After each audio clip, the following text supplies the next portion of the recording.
Good. Yeah. Hey, Danny? My amendment. For, oh, this is the golf course? Okay. Okay. Everybody should have a Sorry. Good evening, everyone. We've been called to order on this April 14th, 2026 Kershaw County Council meeting. On the agenda, we've got an invocation and pledge of allegiance by Councilman Brant Tomlinson. We'll proceed to that point. Everyone, please stand and bow your heads as we go to the Lord in prayer. Dear Lord, thank you for this beautiful day today. And thank you for this opportunity allowing us to meet and do the work of Kershaw County and the people. Please give us the wisdom, the guidance, and the patience to do the best work for Kershaw County and its citizens. Please allow everyone safe travels on the way home. In Jesus' name we pray. Amen. Amen. I pledge allegiance To the flag of the United States of America and to the republic for which it stands, one nation, under God, indivisible, with liberty and justice for all. Thank you, Councilman Tomlinson. That moves us on to adoption of the agenda. Do we have a motion? Make a motion we adopt the agenda as submitted, Mr. Chair. We've got a motion. Is there a second? Second. Any discussion on the agenda? Seeing none, we'll move it to a vote. All in favor, raise your hand. Ms. Hannah, it's unanimous. The agenda is approved. We have a series of proclamations. First one is item number 5A. Do we have a motion on 5A? Mr. Chair, I'd like to make a motion that we adopt this proclamation. Have a motion. Is there a second? Second. We've got a second. Mr. Cato, you have the floor. This is a proclamation that I started doing last year. As most of you know, the month of April is Autism Awareness Acceptance Month. And we have many of families that are dealing with these kind of setbacks. And some are employees from around the county, and others are just other citizens, and not just the county, but all over the nation. So I'd like to read this proclamation and honor them tonight. This is for autism, and it says, whereas autism spectrum disorder, ASD, is a developmental disability that can cause significant social, communication, and behavioral challenges. Autism is the fast-growing developmental disorder that affects about 1 in 44 children, that causes them to communicate, interact, behave, and learn differently than others. The learning, thinking, and problem-solving abilities of people with ASD can range from gifted to severely challenged. Some people with ASD need a lot of help in their daily lives, and others less. And whereas there is no cure for autism, love, patience, and endurance are a great dosage.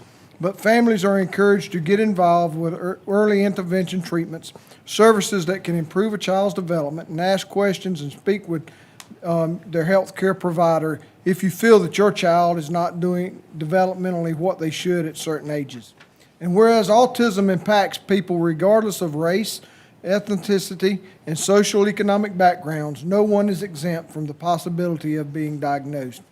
Now, therefore, be it known that families deal with autism every month, but Kershaw County Council would like to acknowledge the month of April as Autism Awareness and Acceptance Month in Kershaw County, as we strive to support, promote, and strengthen our families with children who have autism to help them achieve a better quality of life. Thank you, Councilman Cato. Any other discussion from council members? Thank you, Danny, for putting this on there. Yes. Seeing no further discussion, we'll move it to a vote. And I would just Go ahead. like to say before we vote, you know, I also want to thank, and I have a daughter and even my wife that work throughout the school system, and I just want to thank all the people that help these families and help these children, because it's a vast, wide range of people that help these children each and every day, and adults each and every day. So I just want to thank them. Thank you again, Councilman.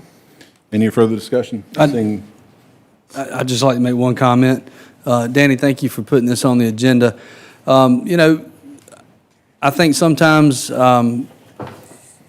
we find autism is a spectrum, and some of the most intelligent people I've ever met in my life are diagnosed with autism and ADHD, which is on the very lowest end of the spectrum. But I appreciate you putting this on, Councilman. Thank you.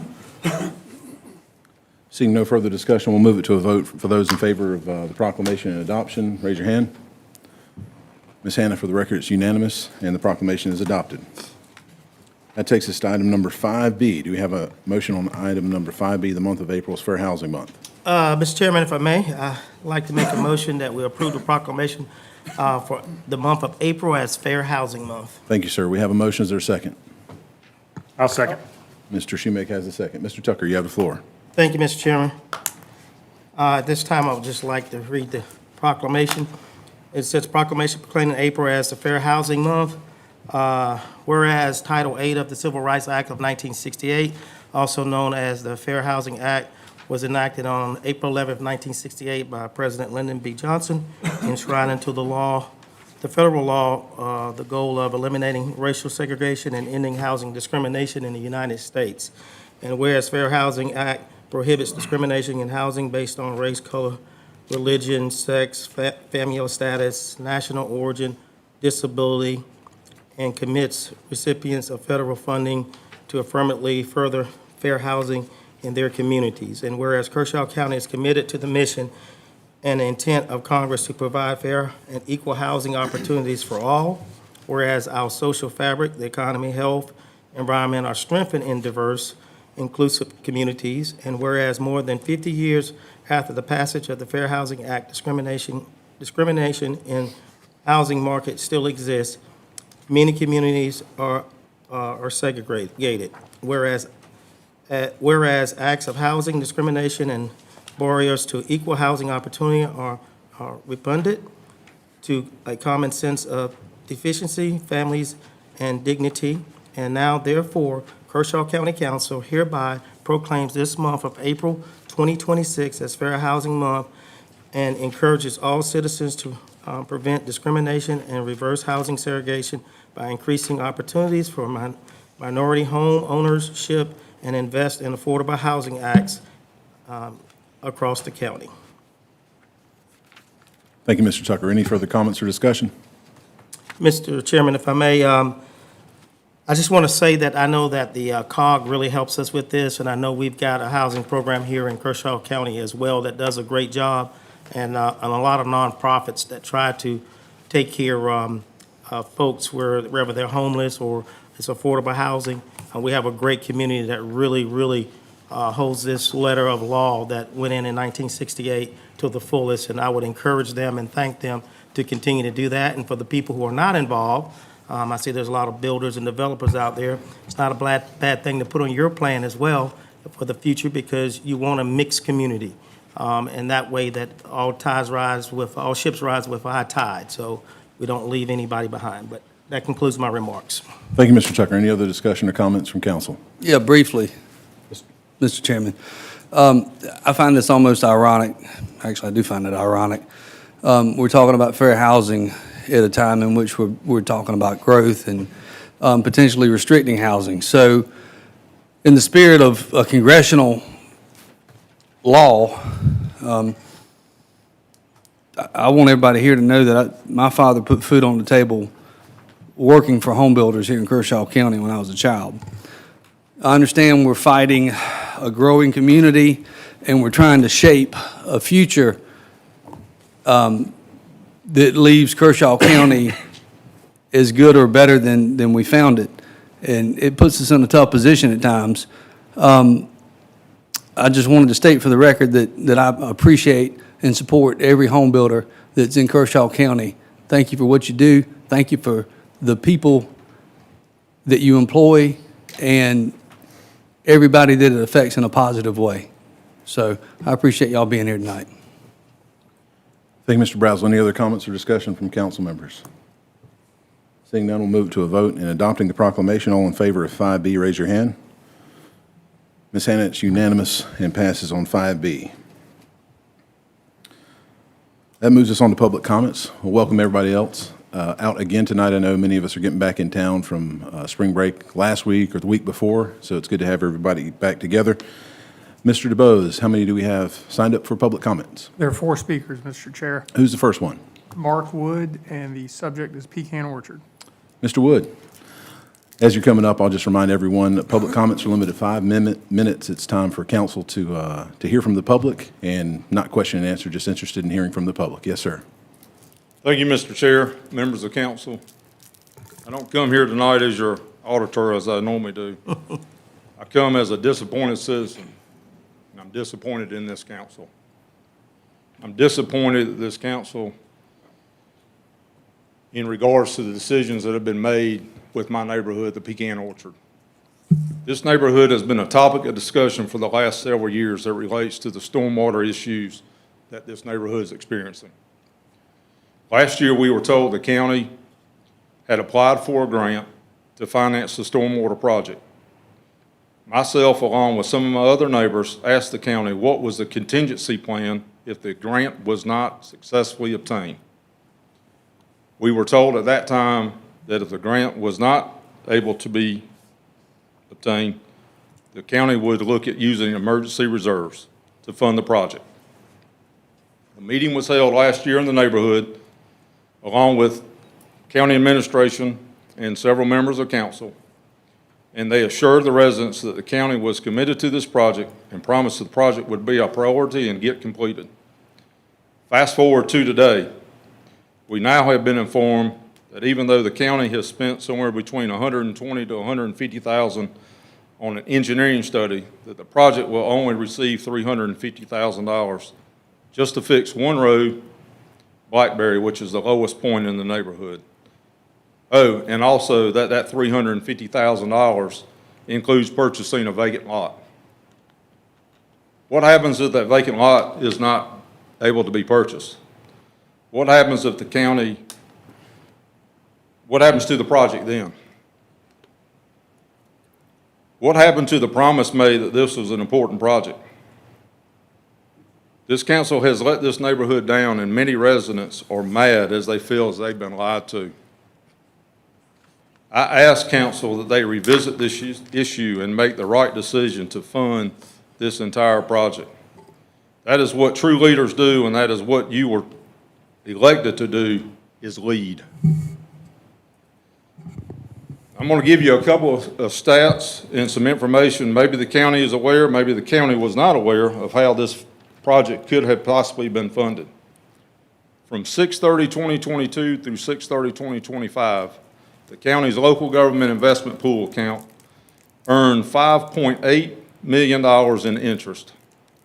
During that same time frame, the ARPA money from the federal government earned $1.45 million. That does not include 2026, which that would probably add another $2.5 million to that number. So all council had to do was designate some of the ARPA interest, which was unrestricted, no cost to the taxpayers, to help fund this project. In addition, council passed a budget for 6/30/2024 to use $3.1 million in fund balance reserves to balance the budget, which were not used because you had a positive change in fund balance of $1.1 million, due largely to the interest income. Then council in 2025 budgeted to use $4.945 million in reserves and only used $1.1 million. So if you look at the 2 years combined, you had a negative zero impact. You had an increase and a decrease, net zero. The money has and is there. Unfortunately, council has decided these taxpayers are not important enough for them to fund this project. I ask this council, do the right thing and follow through on your promise and honor your commitment made to these citizens in this neighborhood. Thank you. Thank you, Mr. Wood. Mr. DeBose, who do we have next? Next speaker is Isaac McCaskill, property tax. Mr. McCaskill, yes, sir. Yes, sir. A couple of months ago, I came up here because the county had posted my property as seized for not paying taxes, which I had paid the taxes. Y'all informed me that the county attorney would contact me. That was several months ago. I'm just trying to figure out how long I have to wait on this contact. You need to tell him to get in touch with somebody to help. He needs some help. Yes, sir. We still have your contact information, correct? Let's get updated. Yeah, I'm just wondering how long I gotta wait. That was been 3-4 months ago? Could you provide it to the attorney, please? I can check with the treasurer's counsel. Treasurer has separate legal counsel and tax collector, but I will find out the status of this, and report back, certainly. Thank you, Mr. McCaskill. Thanks for coming out tonight. Mr. Bose, who's the third speaker?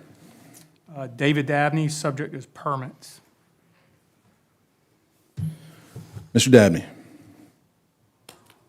Hello, everyone. I've been up here 2 nights in a row. I don't know if I like that or not. Last night, I attended the Planning and Zoning Commission meeting only to find out that Planning and Zoning hadn't even had an opportunity to even look at the ordinances voted on last council meeting and give any type of information or positive or negative input to you guys.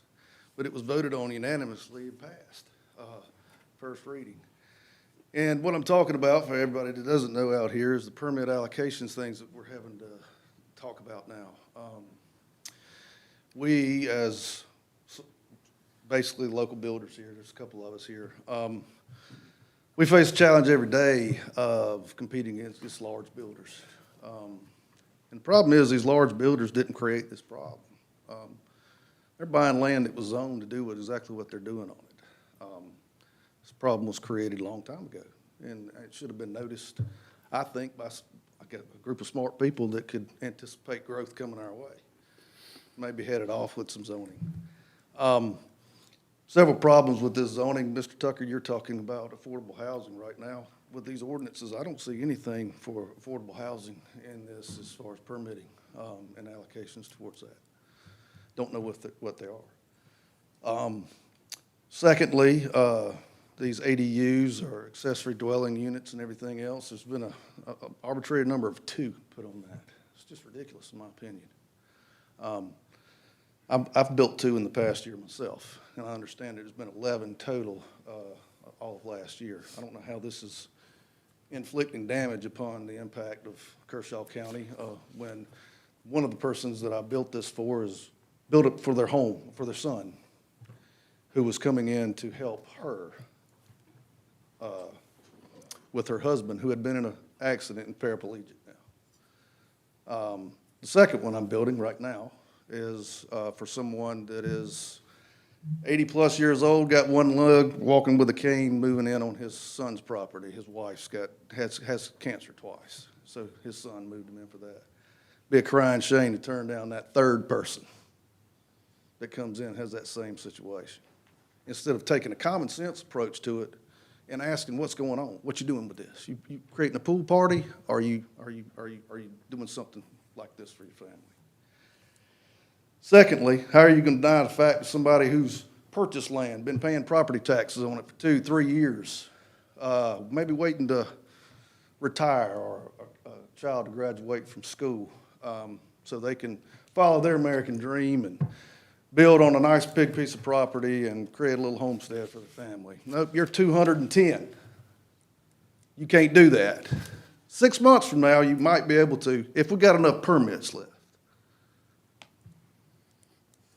People such as the people across from on I-20 out there to build on your land, national builder there, or regional national, they can come in and buy these properties, buy these permits ahead of us.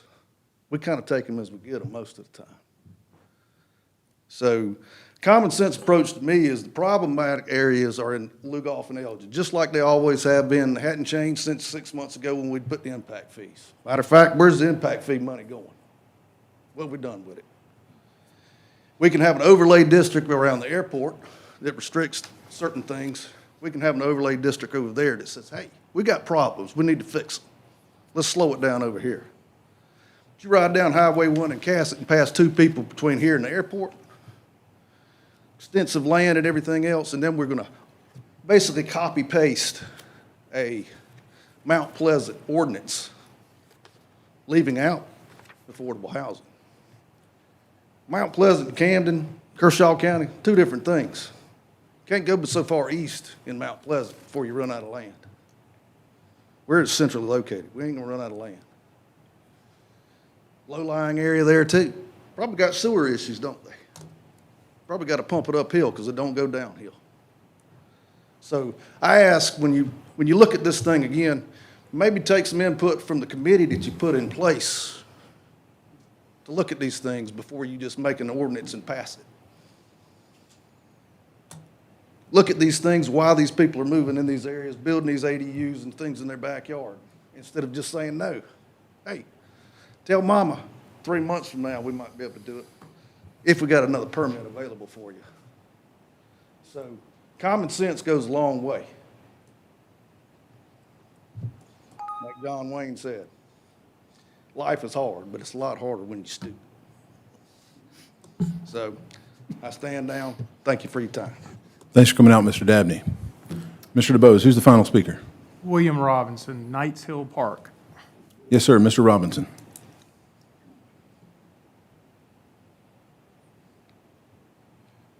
Good evening, Mr. Chair, members of council, and the illustrious Ms. Hannah. How are you all this evening? Just want to update you on some things that's happening with Knights Hill Park. First, I want to invite each of you to our May Fest, annual May Festival that's happening on May 9th, which is the second Saturday in May, the day before Mother's Day, as we're celebrating as a community the 103rd gathering of African Americans in that community. This year, we're going to have an expanded kids zone. We had mini train rides last year that was very popular. We're bringing them back. Horseback riding.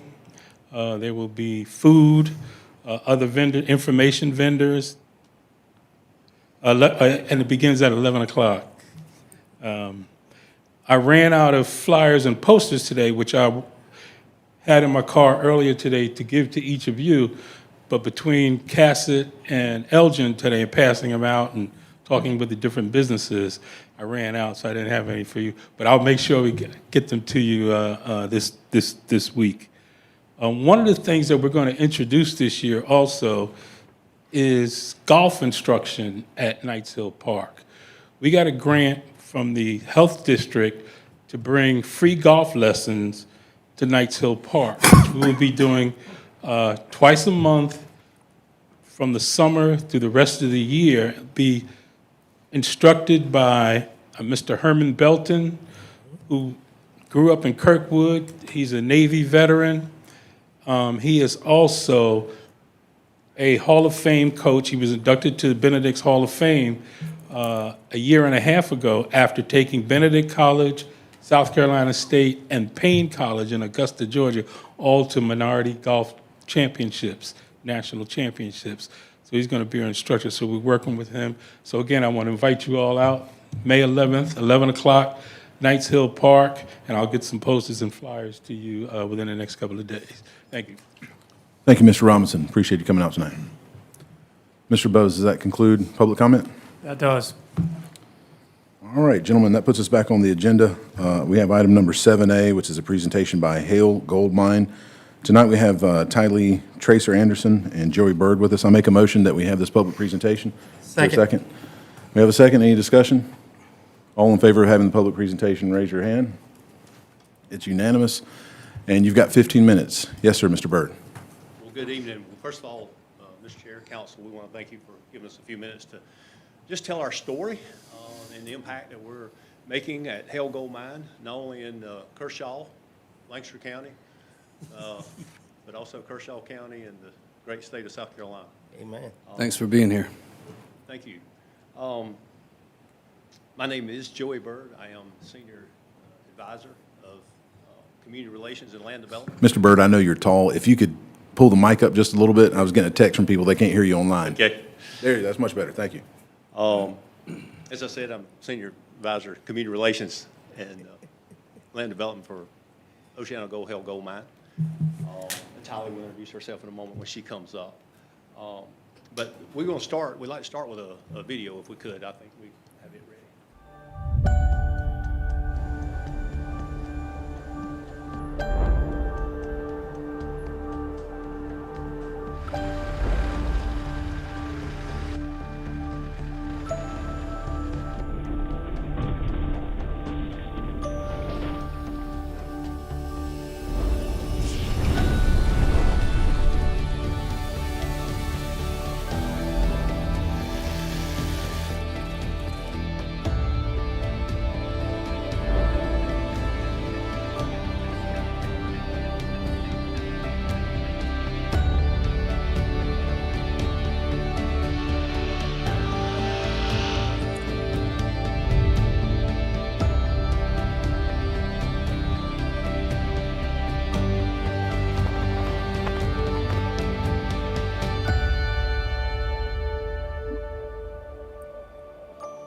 guess I'll kind of start at the beginning.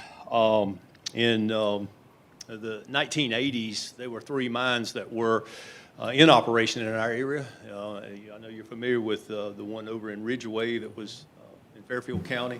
There was the Hell Gold Mine, and then in Chesterfield County in the town of Jefferson, where I reside, is the Brewer Mine.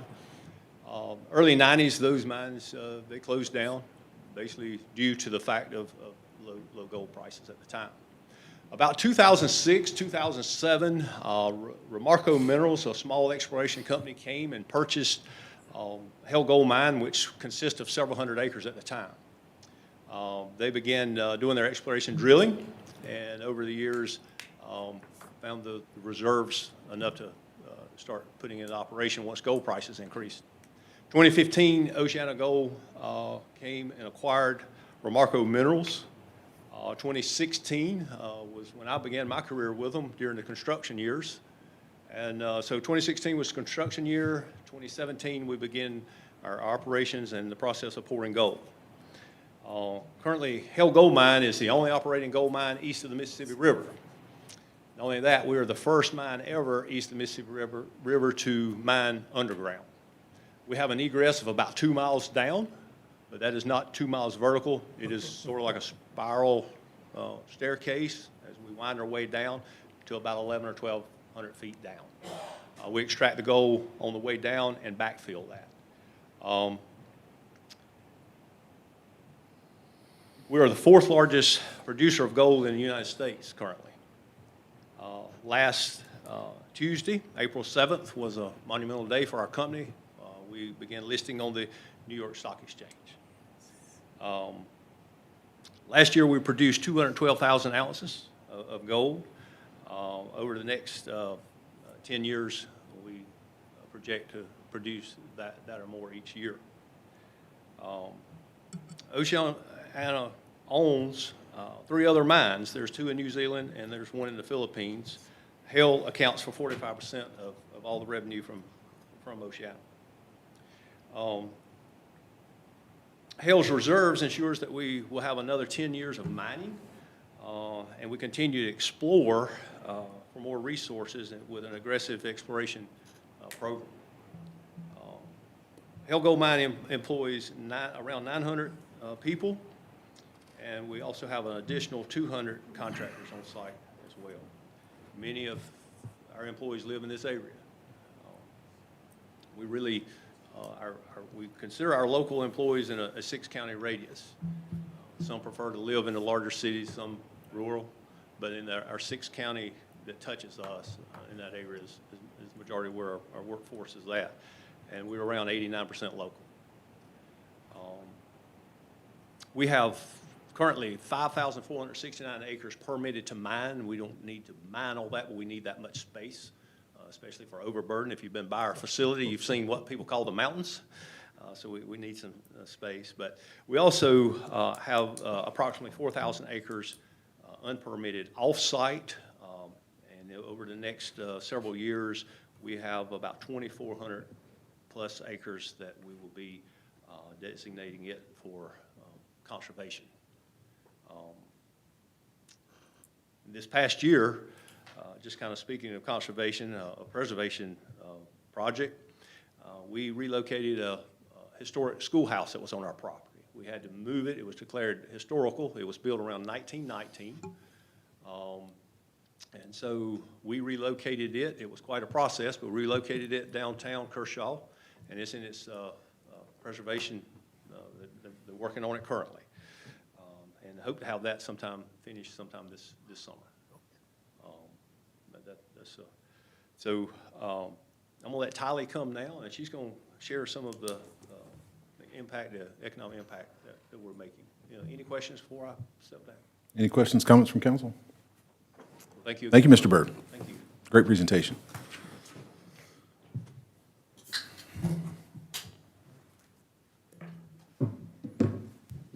Yes, Good ma'am. Thank evening. you.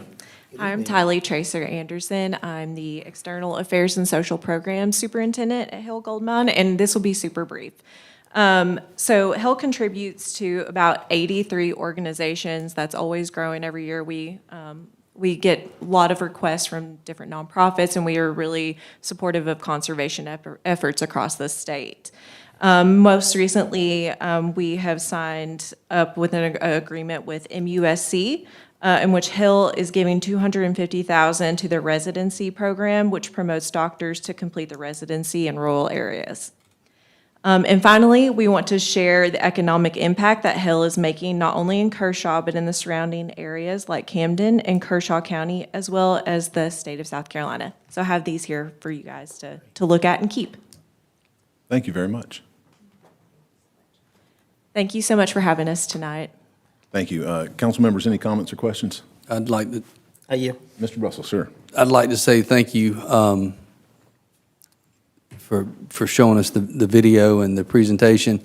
I'd love to find out more about the mine. I've had several friends that work there, including this guy sitting to my right.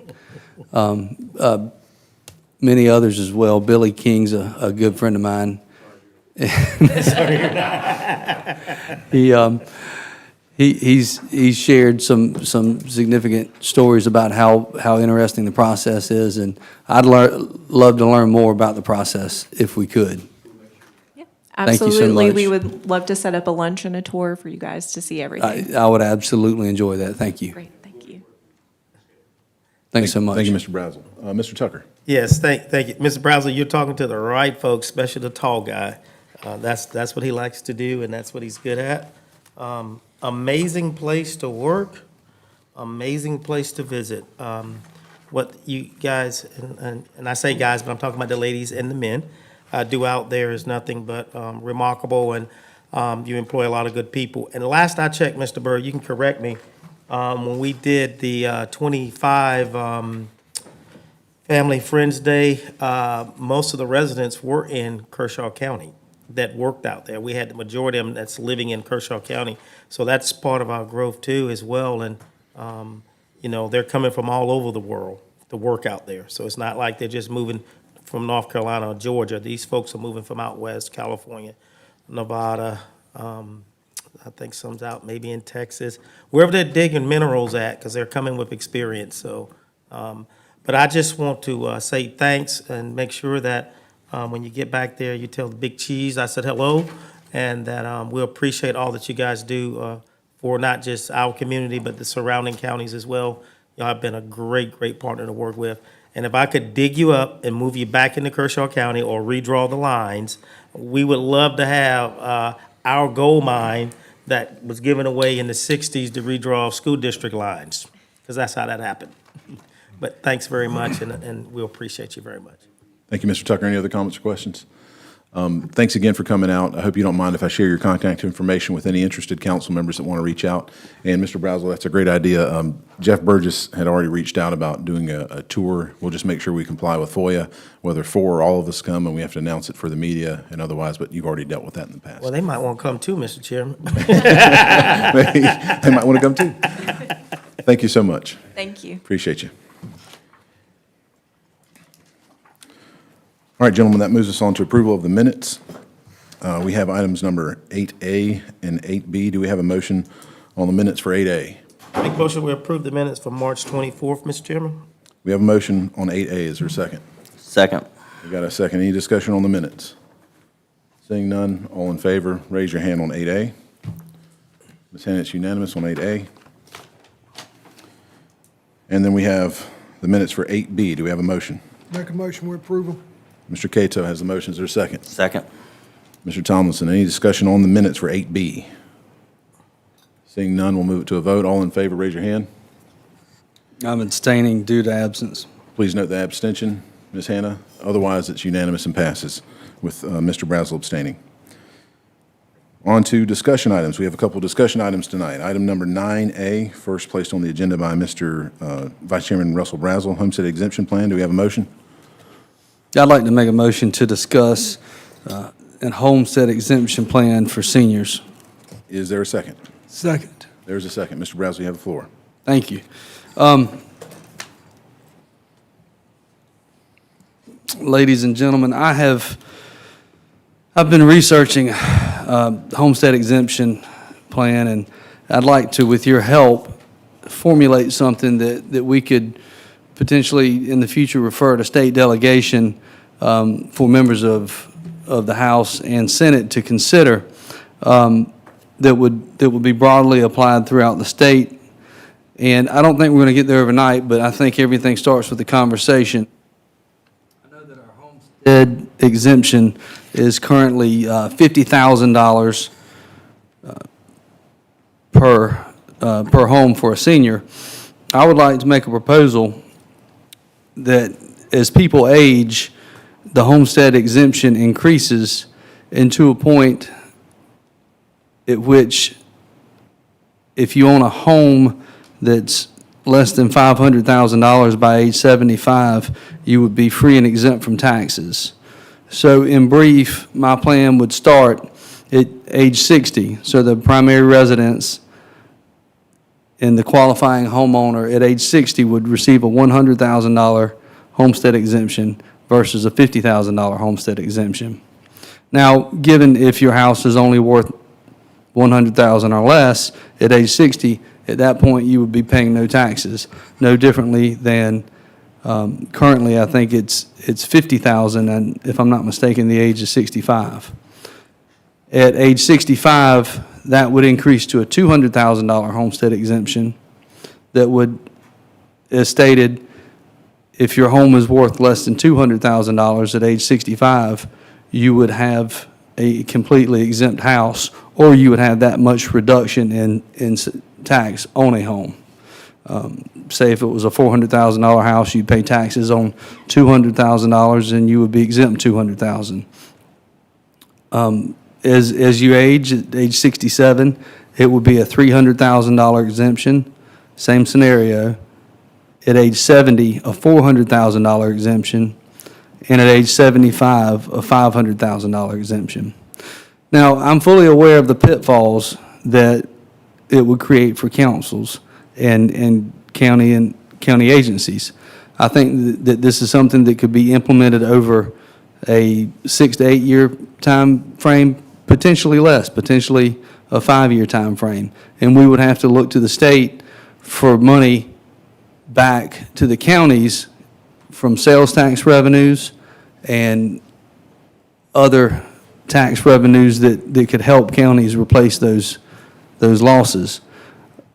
But it would be my goal to work collectively to have something that we could refer to our delegation. And there's no vote needed tonight. I just wanted to put this up for a discussion, and I'm happy to hear from any of my colleagues. Any comments or discussion from council members? Mr. Tucker? Yes, Mr. Chairman, if I may. Councilman Brazel, I just have a couple questions. Will you be able to get us those in those numbers or some type of format so we can look at further? And have you had any conversation with how many homeowners that would affect here in Kershaw County, and what's the economic loss of revenue to the county? No, and those are all good questions in which I know that we have to address. I do have something in a better format. I think Ms. Hannah, you still have a copy of that? Okay. Ms. Hannah can provide copies. What I'd like to do is look at how it would affect Kershaw County. We could use ourselves as a demonstration and look at those revenue losses, and we could talk to legislative delegation members and find out what does that look like for Kershaw County. How could we fundamentally do this without creating havoc? And I think it's a step in the right direction. I think it's something that seniors want. They want to be secure in their home. As people get older, they need to feel secure, especially if they have a house that's paid for. They want to feel that it's paid for completely. They don't want to feel like they're having to rent their house from the government. So I think this is something that we can do. It'll take reallocation of taxes, but fundamentally, I know it's feasible. And there'd be guardrails, I think, as far as how long you lived here in South Carolina, how long you've owned your home, and we'd have to look to attorneys such as John DeBose to help us with questions like that. So, yes, I'd love to talk about it more. I'd love to discuss it more. I'd like to go as far as you'd like. We could we could do a committee, you know, if anyone would be interested in that. But I genuinely would like to find solutions to those issues and find a path forward. I'd love to just look at what a mock would look like for Kershaw County and look at those losses and how we could replace those losses. Absolutely love to do that. Yes, sir. Yeah, as chair of the Finance Committee, I think you would be key in helping to do this, Thank you. so. Thank you, Mr. Tucker. Mr. Brazel, any other comments and discussion? Seeing none, no votes required. Thank you, Mr. Brazel. All right, thank you very much. Next discussion item is 9B, Pecan Orchard, related topics placed on by the agenda by Mr. Jones. Is there a motion on 9B? I so move, Mr. Chair. Have a motion for discussion. Is there a second? I'll make a second. There's a second. Mr. Jones, you have the floor. Thank you, Councilman Brazel. I had spoke with Mr. Tucker on this earlier, and he told me he would be able to give us a full update on the pecan orchard. Are you prepared for that, Mr. Tucker? Not at this moment. I was going to do it in my council briefing along with my stuff from our finance committee meeting Friday. Okay, but, you know, you and I had talked about that. Yeah, but I didn't tell you I was going to be ready when you come up on the agenda, but. I'm sorry, there must have been a misunderstanding Yeah, then. it's okay. Yeah. Go ahead and lead your part on what you Well- have done, and then I'll join you. Well, where I'm at, guys, is that I've been getting phone calls from the pecan orchard neighbors, not one, not two, but more than that. As you saw, Mr. Mark Wood came up here tonight, and he had some comments to make. They're saying there's been no activity for the last 2 weeks, there's been no communication, and I thought we were going to lay out a plan at some point in time to address this to where there would be everything put in order as it was going to happen. And you may be prepared to talk about that in your council briefing. But I had the pleasure this morning of taking Mr. C.R. Miles with me to go out and look at the pecan orchard. And I'm not going to comment too much on that because he's going to look at some plans that we've got. I want him to look at some things and give me his thoughts on what we plan to do, and of course, what we had previously planned to do when we had the engineers, or we did a study with the engineers.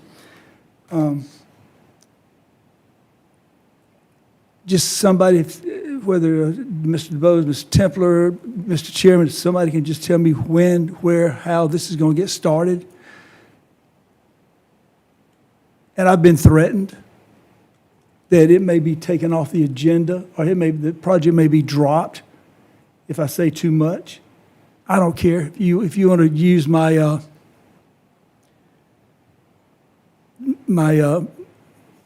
the part of the agenda I put in under new business, if you want to use that to portray something negative towards this neighborhood, so be it. But I'm going to stand up for them, and I want something done. I think we need to put this to rest. We've been discussing it way too long. May I comment, Mr. Jones? Yes, you can. Mr. Chairman? Go ahead.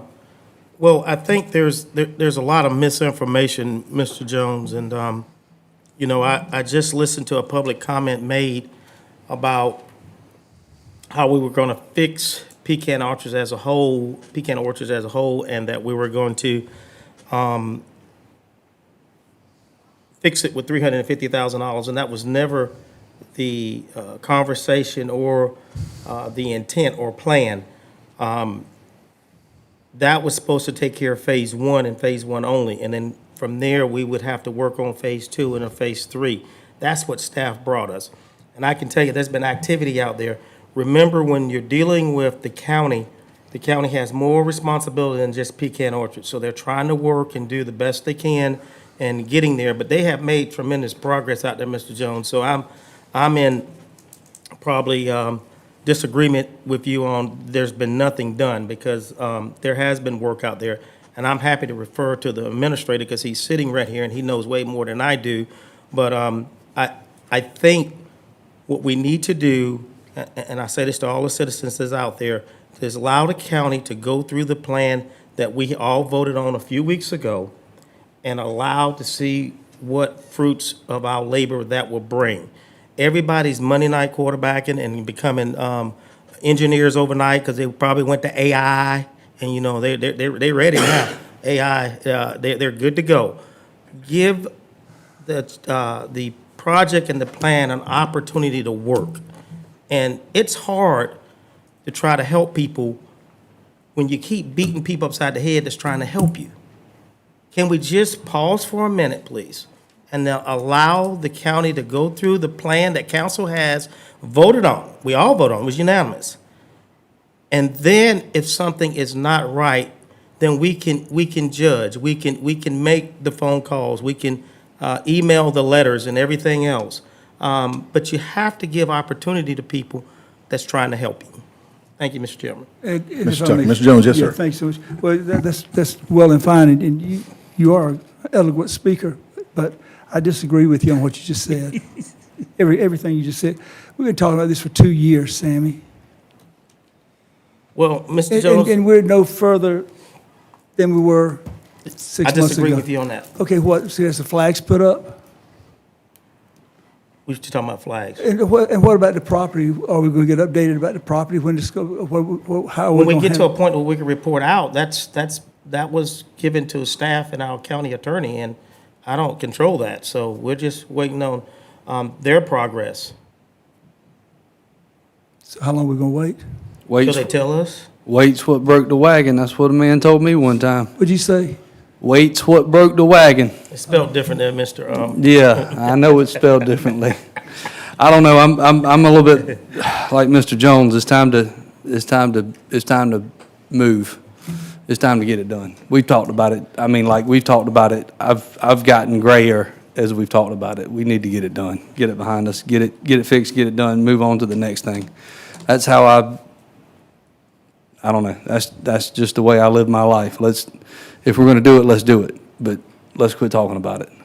So I'm ready to And help. if y'all have the votes and you want to take it off the agenda and not do it, so be it. Well, I think we've already voted on it. I know, but I've been told that could possibly happen, so let it happen, let it happen.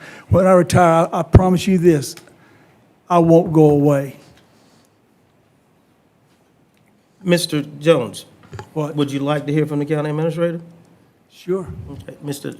Templer, would you have anything that you'd like to add, please? Please, Mr. Templer. I think it was our last scheduled meeting. I was authorized to engage in some property negotiation. That took place the very next day. This property negotiation it's important. It's the vacant lot over there that's going to be important as an outfall. It's the lowest point of the neighborhood on that side. This $350,000 is going to do the greatest amount of good for the greatest amount of people on this particular street. But we need an outfall. We need a right-of-way. Can't dump water. Now, there's natural water flows. There's two options there. I'll meet with somebody, another property owner on Thursday to give them exhibits, engineered exhibits, to help them understand what their property would look like. Should we get a right-of-way there? Should we be successful on that? The other vacant lot, it's going to be critical. That's the low point. That's where we need to discharge, and get that water going to another natural flow point. Received just yesterday an update from the engineer that we need to be careful with some of the work we're doing. We're doing just basic maintenance out there, some trimming back shrubs. We're identifying utilities.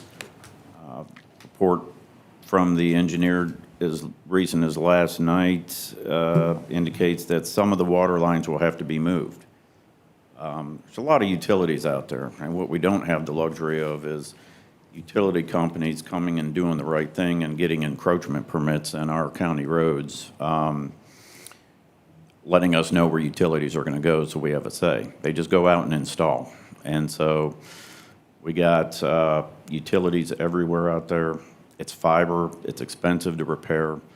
And, ultimately, we don't want to fix one neighbor's problem and create a problem for the next neighbor. And guys, we really have nothing to work with out there.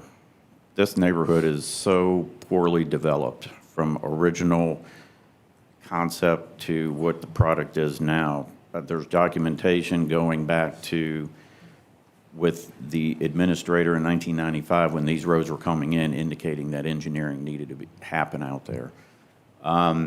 So we're doing things, but it's not necessarily tangible. It doesn't look like it, but engineering has happened. We're working to get property acquisitions.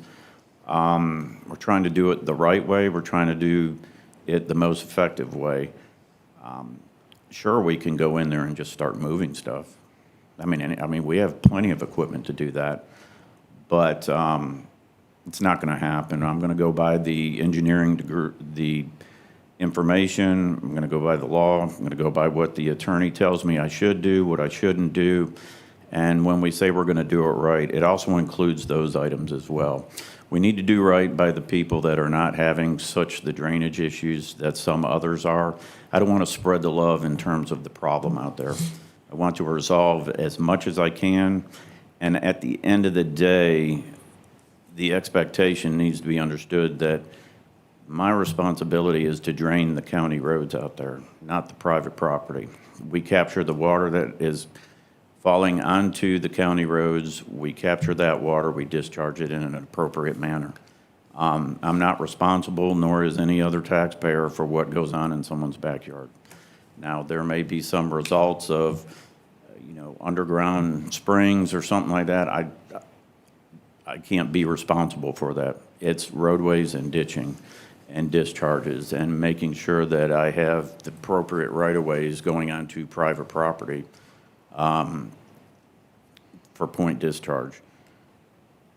I'm always happy to discuss with any one of y'all anything we're doing.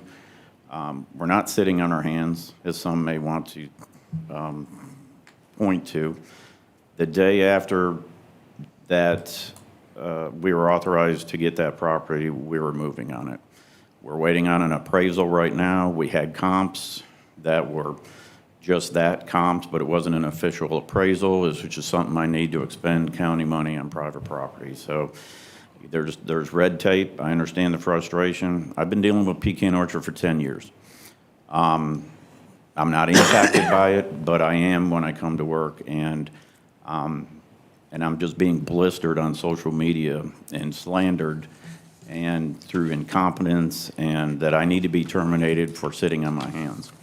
It's adorable, but that's fine. I don't look at people out there, I look at the problem, because it's about capturing the drainage from the roads and appropriately getting it to a point where it can be discharged and not impact anyone. And if it's going too slow, it's unfortunate, but there has been more work done out there in the last several months, contrary to popular belief, than there has since we put the 4 outfall pipes that run out from Plum Thicket out to behind the rest area. That was a $350,000 project. So again, that just illustrates the point that I really have nothing to work with out there because it was so poorly designed. But at the end of the day, my responsibility is the roads. So happy to answer any questions. I'm happy to sit down with anyone.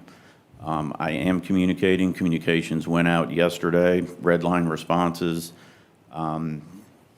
There is a lady, I'm drawing a blank on her name, but she asked very thoughtful questions, and I feel they're reflective of what the neighborhood would want to know, so I appreciate her correspondence to me.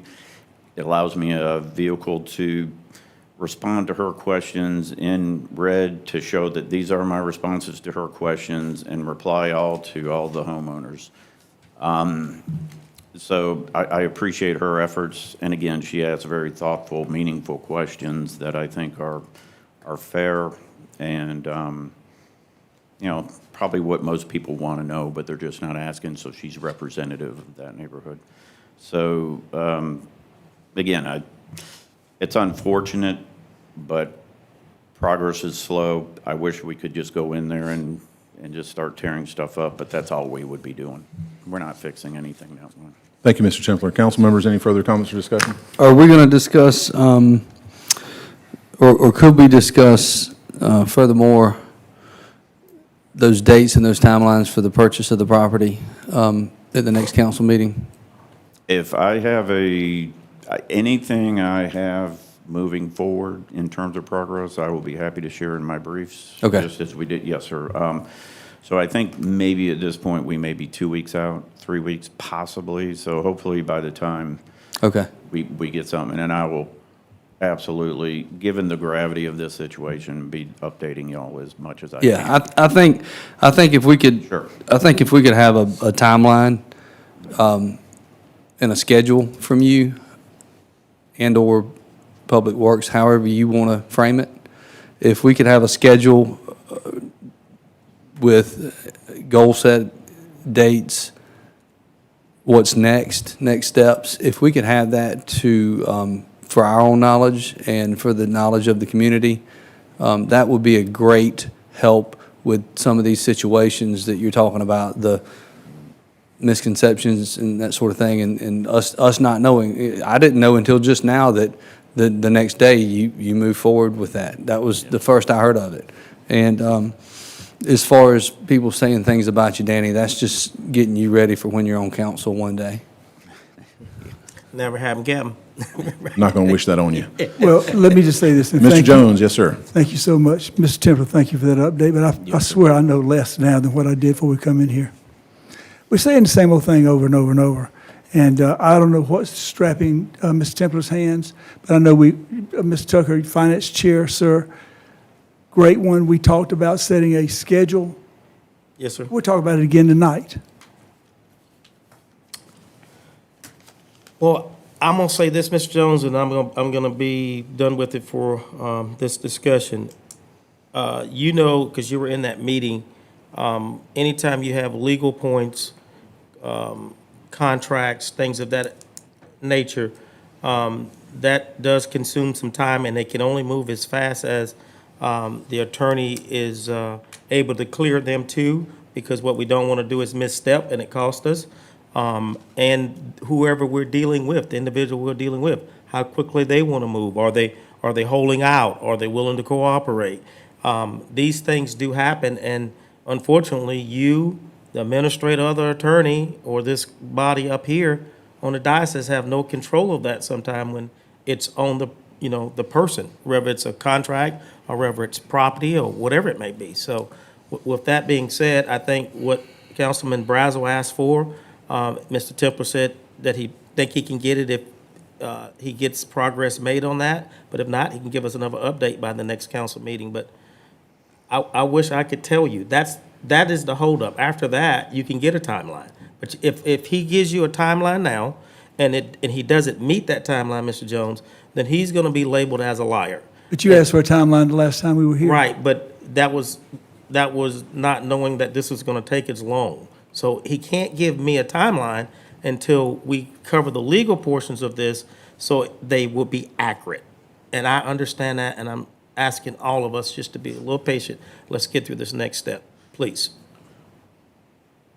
Any further comments or discussion from council members? Seeing none, we can move on. No votes required. 9B is concluded. Thank you very much, gentlemen.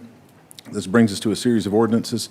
I'll just check with the administrator on each one before we seek a motion. Any updates or anything we need to know about for context before we seek a motion on 10A? No, sir. Okay. We've got item number 10A before us. It's a first reading for the ordinance to amend the development of a joint industrial park between Kershaw County and Fairfield County. Do we have a motion? Make a motion that we approve the ordinance for a joint business park. We have a motion. Is there a second? I'll second. Mr. Shoemaker, we have a second. Mr. Bose or Mr. Templer, any further expounding for us? So this ordinance is, for lack of a better term, a housekeeping ordinance. The Kawashima properties were formerly in the Kershaw-Fairfield Multi-County Park. As y'all are aware, you've approved a series of economic development incentives for companies that have reoccupied that property. Those projects were placed in the Lee Kershaw Park. Therefore, these non-performing properties are not eligible in Kershaw-Fairfield anymore. In fact, when they sat vacant, They weren't eligible for MKIP status, so this is just a cleanup ordinance. Thank you, Mr. DeBose. Any further comments or discussion on 10A? Seeing none, we'll move it to a vote on first reading. All in favor of 10A, raise your hand. It is unanimous and passes first reading. Ms. Hannah on 10A. Mr. Administrator, any summary, any updates we need on 10B before we seek a motion? No, sir, no amendments. Okay, as a reminder, 10B is going to be a second reading to amend the official zoning map. It's a rezoning of a 32 plus or minus acre portion located at 41 Youngs Bend Road in Kershaw. Do we have a motion? I'm making the motion. We have a motion. Is there a second? Second. We have a second. Mr. Schumate. This, no, I think this is just the ordinance we dealt with last time where they're just seeking to amend some of the adjoining parcels as they grow their business. Okay, Mr. Tucker, you had the second? Yes, sir. I just want to once again tell that entity that thank you for their good business and good neighbors they have been out there in the Westville area. And just keep wishing them well, keep growing. Thank you. Thank you, Mr. Tucker. Any further comments or discussion? Just as way of information, I put it out there, but if it's correctly understood that this parcel that we are voting on tonight is surrounded with general development I believe parcels that's, around it, I correct? believe that's correct. If I recall correctly from the Planning Commission materials, at least on three sides of it, Councilman Gato, I believe possibly on all sides. Yes, well, there's a small map from the Planning Commission materials in the very last page of that section of the agenda materials. And this large parcel is, surrounded by GD on the opposite side of the road and I believe to its south, and separated from other parcels by another roadway. Thank you, Mr. Cato. Any other comments or discussion? Seeing none, we'll move it to a vote on second reading. This is for 10B. All in favor, raise your hand. Ms. Hannah, it's unanimous in favor and passes second reading on 10B. That brings us to item number 10C. Mr. Administrator, any context we need? There are some items here, and we have the legendary Stephen Smoke here as well. Any updates from you before we seek a motion for bringing them up? Okay. This is second reading on amendment to the ZLDR, Section 3.3, Conditional Uses, Rural Country Club Requirements, and Related Matters. Do we have a motion on second reading? Make motion that we approve on second reading. All right. Do we have a second? Second. We have a second. And so, Mr. Tucker, you have the motion, but we do have the applicant's representative here, Mr. Yes, let's hear Smoke. from the applicant representative, please. And Mr. Chair, real briefly, the version of the ordinance in y'all's agenda, the first reading version misspelled country. I don't know who drafted it, might have been me. I type county a lot every day. So country was misspelled in a few spots. I took the liberty of just correcting that and placing it in here. As The Scrivener's- corrected version with that yeah. Scrivener's error corrected. Okay. For the sake of transparency, though, I would seek a motion from council to correct that Scrivener's error by reference, basically what I just informed y'all of. The other edit on the face of the ordinance is the conflict of law provision carried over from the last version of the Rural Country Club ordinance. It covered so many matters and was so broad. Y'all have subsequently narrowed this to rural golf clubs, but the conflict of law provision read differently than most of our conflict of law provisions. It basically said if the ordinance was stricter, it would control, but if there are other areas of the code that were stricter, they control. The conflict of law in the version in your agenda package has been changed to the standard conflict of law provisions that Kershaw County's used in every other ordinance. So I wanted to bring that to council's attention as well, again, because it did change between first reading and second reading. It's a minor housekeeping matter. So again, I included that in the agenda. I would seek a motion on that correction. Again, just adopting the version in your agenda package as the second reading version of the face ordinance. The ZLDR text, Mr. Smoke will speak to as the applicant, and the applicant's desire to advance a few small amendments at this second reading. Thank you, Mr. DeBose. Mr. Smoke? Thank you, Mr. Chairman, and good evening, council members. It's always a pleasure to be in front of you. Looks like you have quite the full agenda tonight, so far be it from me to keep you from your dinner. There were no substantive changes other than the ones that we discussed at the last meeting that I had submitted prior to the last meeting. Mr. DeBose just went over the Scrivener's errors, if you will. I think there are some cross-references to other pertinent ordinance sections, but there were no other changes that we, as the applicant, had submitted at this time. But I did want to be here just to express our appreciation to you all and to answer any questions that you might have. Thank you, Mr. Smoke. Any? Yes, sir. Mr. Attorney. Mr. DeBose, go ahead. So, one matter Mr. Smoke and I discussed is the last amendment, I believe, changed guest unit lodging to 18,000. I believe y'all, at first reading, my understanding was that the applicant was seeking a amendment tonight to 20K, not more units in the guest lodging, just slightly more square footage to comport with their renderings that they've had. I will note that the staff lodging regulations in here, in the attachment, staff lodging was allowed under the first reading ordinance, but had no parameters as to what staff lodging would look like. That staff lodging regulation is included in the red line text in your agenda package. And again, it just essentially mirrors the guest lodging and restricts staff lodging to 8,000 square feet, no more than 16 kind of apartment or units within the staff lodging for on-site. Thank you, Mr. DeBose. So I stand corrected, that 3-week gap between your last meeting did something to my recollection, but thank you. It's called birthdays. Mr. Chairman, I noticed. Yes, sir, Mr. Thomason. And it may just not even be pertinent, but under 33285, where it is line itemed out 8,000 to 20,000, if you flip to the next page underneath 28-6, line item 5, it still lists 8,000 square feet there. Correct. So the 3328-6 section that you've referenced on this last page, again, are those regulations for the staff lodging that didn't exist. The prior amendment just stated staff lodging would be allowed. So that doesn't need to be updated to 20? Well, without any guidelines specifically for the staff lodging, you know, I guess it'd be open to interpretation about how large the structures could be, et cetera, et cetera. In consultation with Mr. Smoke and the needs of the applicants, I just took the guest lodging, but my understanding is the 8,000 square foot area for staff lodging is sufficient. The guest lodge is at the 20. Okay. Yeah. Thank you. It's in keeping with the master plan, and those dimensions are sufficient for the plans. Okay.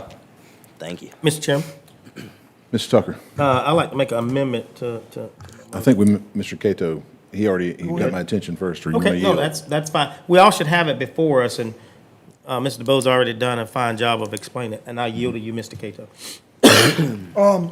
I want to make an amendment to this, and I move that council amend the ordinance as described by legal counsel and amend the ZLDR text in the form of the document included in the agenda packet and to adopt the text as written in the agenda packet to include the applicant's requested amendments from Mr. Smoke. And that would include allowing for the 20,000 square feet guest lodge Yep. provision. All the points you have there. In the overrides. Okay, as described. Second. Is there a second? So we've got a second. Any other discussion on the Cato amendment? Yes. Are you okay with that? Yes, sir, Councilman. Then I'll vote for it. He checked with you. Any other discussion or comments on the Cato amendment? Seeing none, we'll move it to a vote on the amendment. All in favor, raise your hand. It's unanimous in favor on the amendment, so it is amended. That brings us back to the original motion. Any further discussion or comments?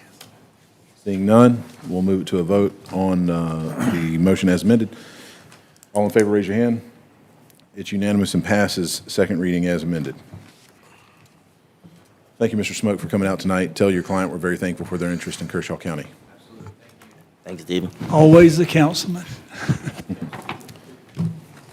All right, the last item as an ordinance is another second reading.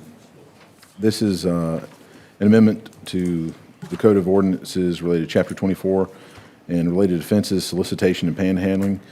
Do we have a motion? I have a motion, Mr. Chairman, and to sort of consolidate, I'm going to make a motion that we adopt on second reading the ordinance, but specifically as amended to reflect the text of the ordinance that is in the document included in the agenda package and labeled suggested amendments at second reading, agenda item 10D. So I'm making a motion that we adopt it on second reading as amended in this packet, and I can explain those after I get a second. Is there a motion or a second on that motion?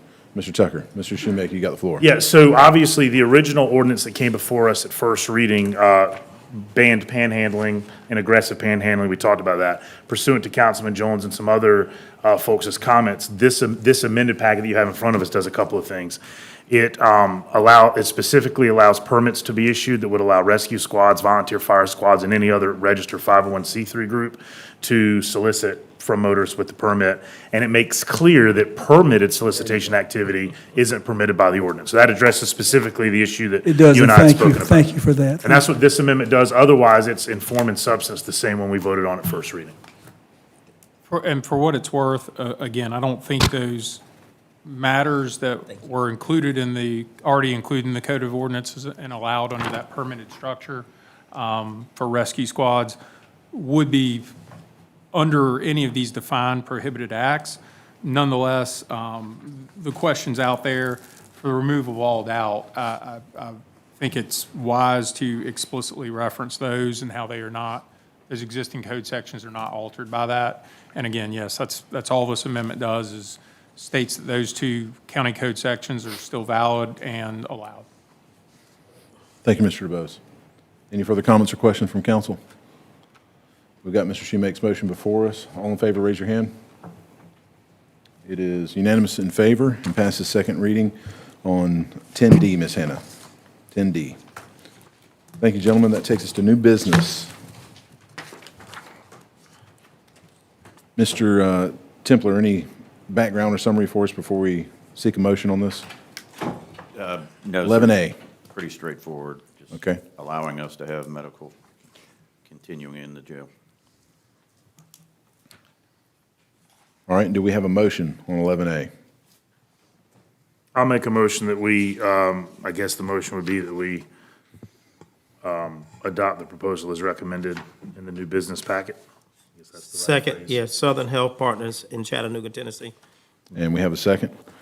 Okay, any further discussion from council members or staff? Yeah, so this is a big improvement from what we were dealt with last year. Is that right?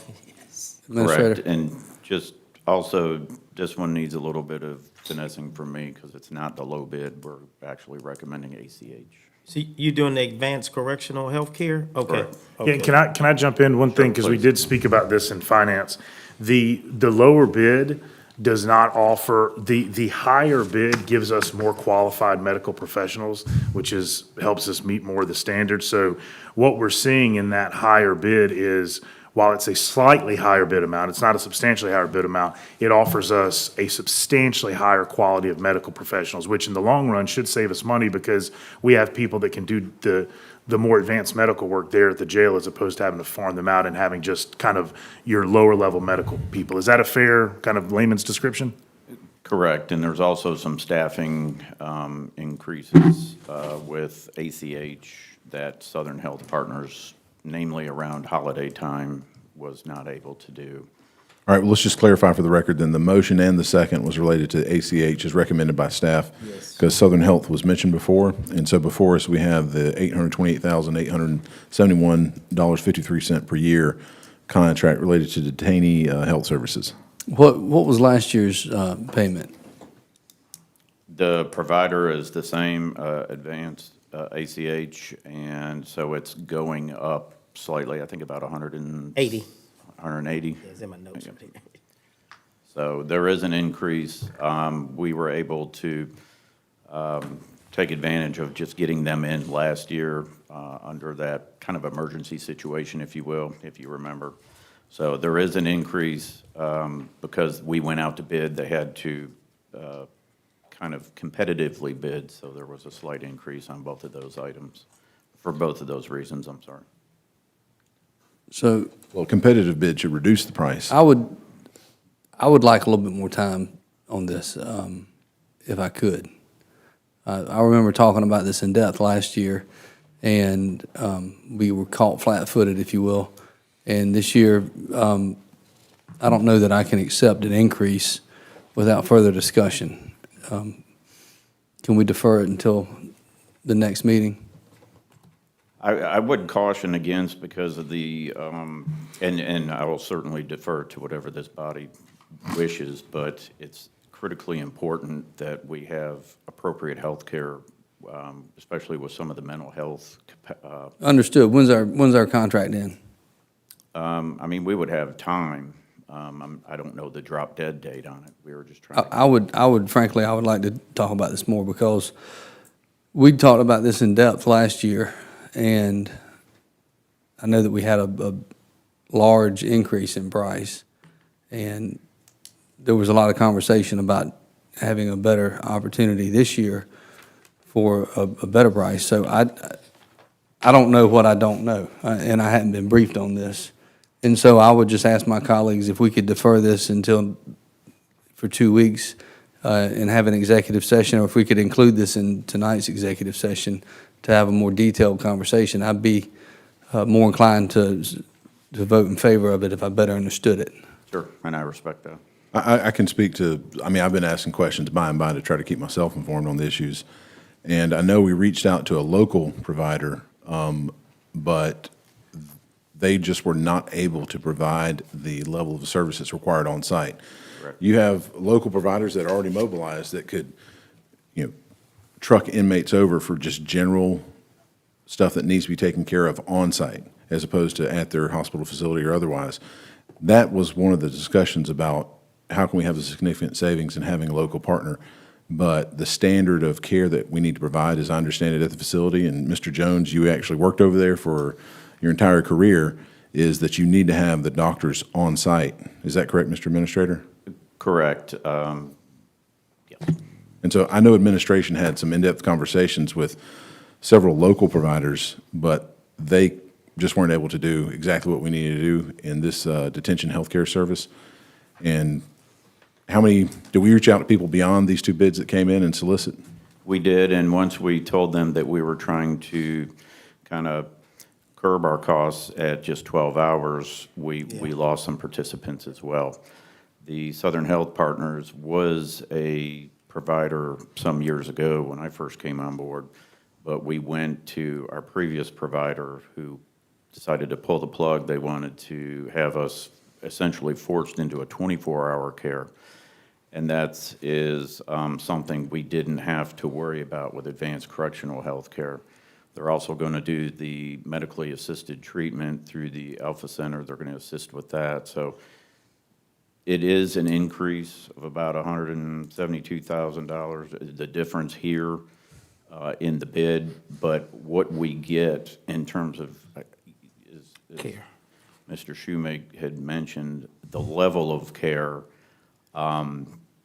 it's certainly well worth it, especially as it relates to the Eighth Amendment and potential lawsuits that we could encounter should we not provide appropriate medical care for any inmate that is pre-detention. Oh, sorry, go ahead. Are we receiving an additional care level beyond what we were contracted for in the emergency situation last year? So the MAT portion will be an addition that is complementary to the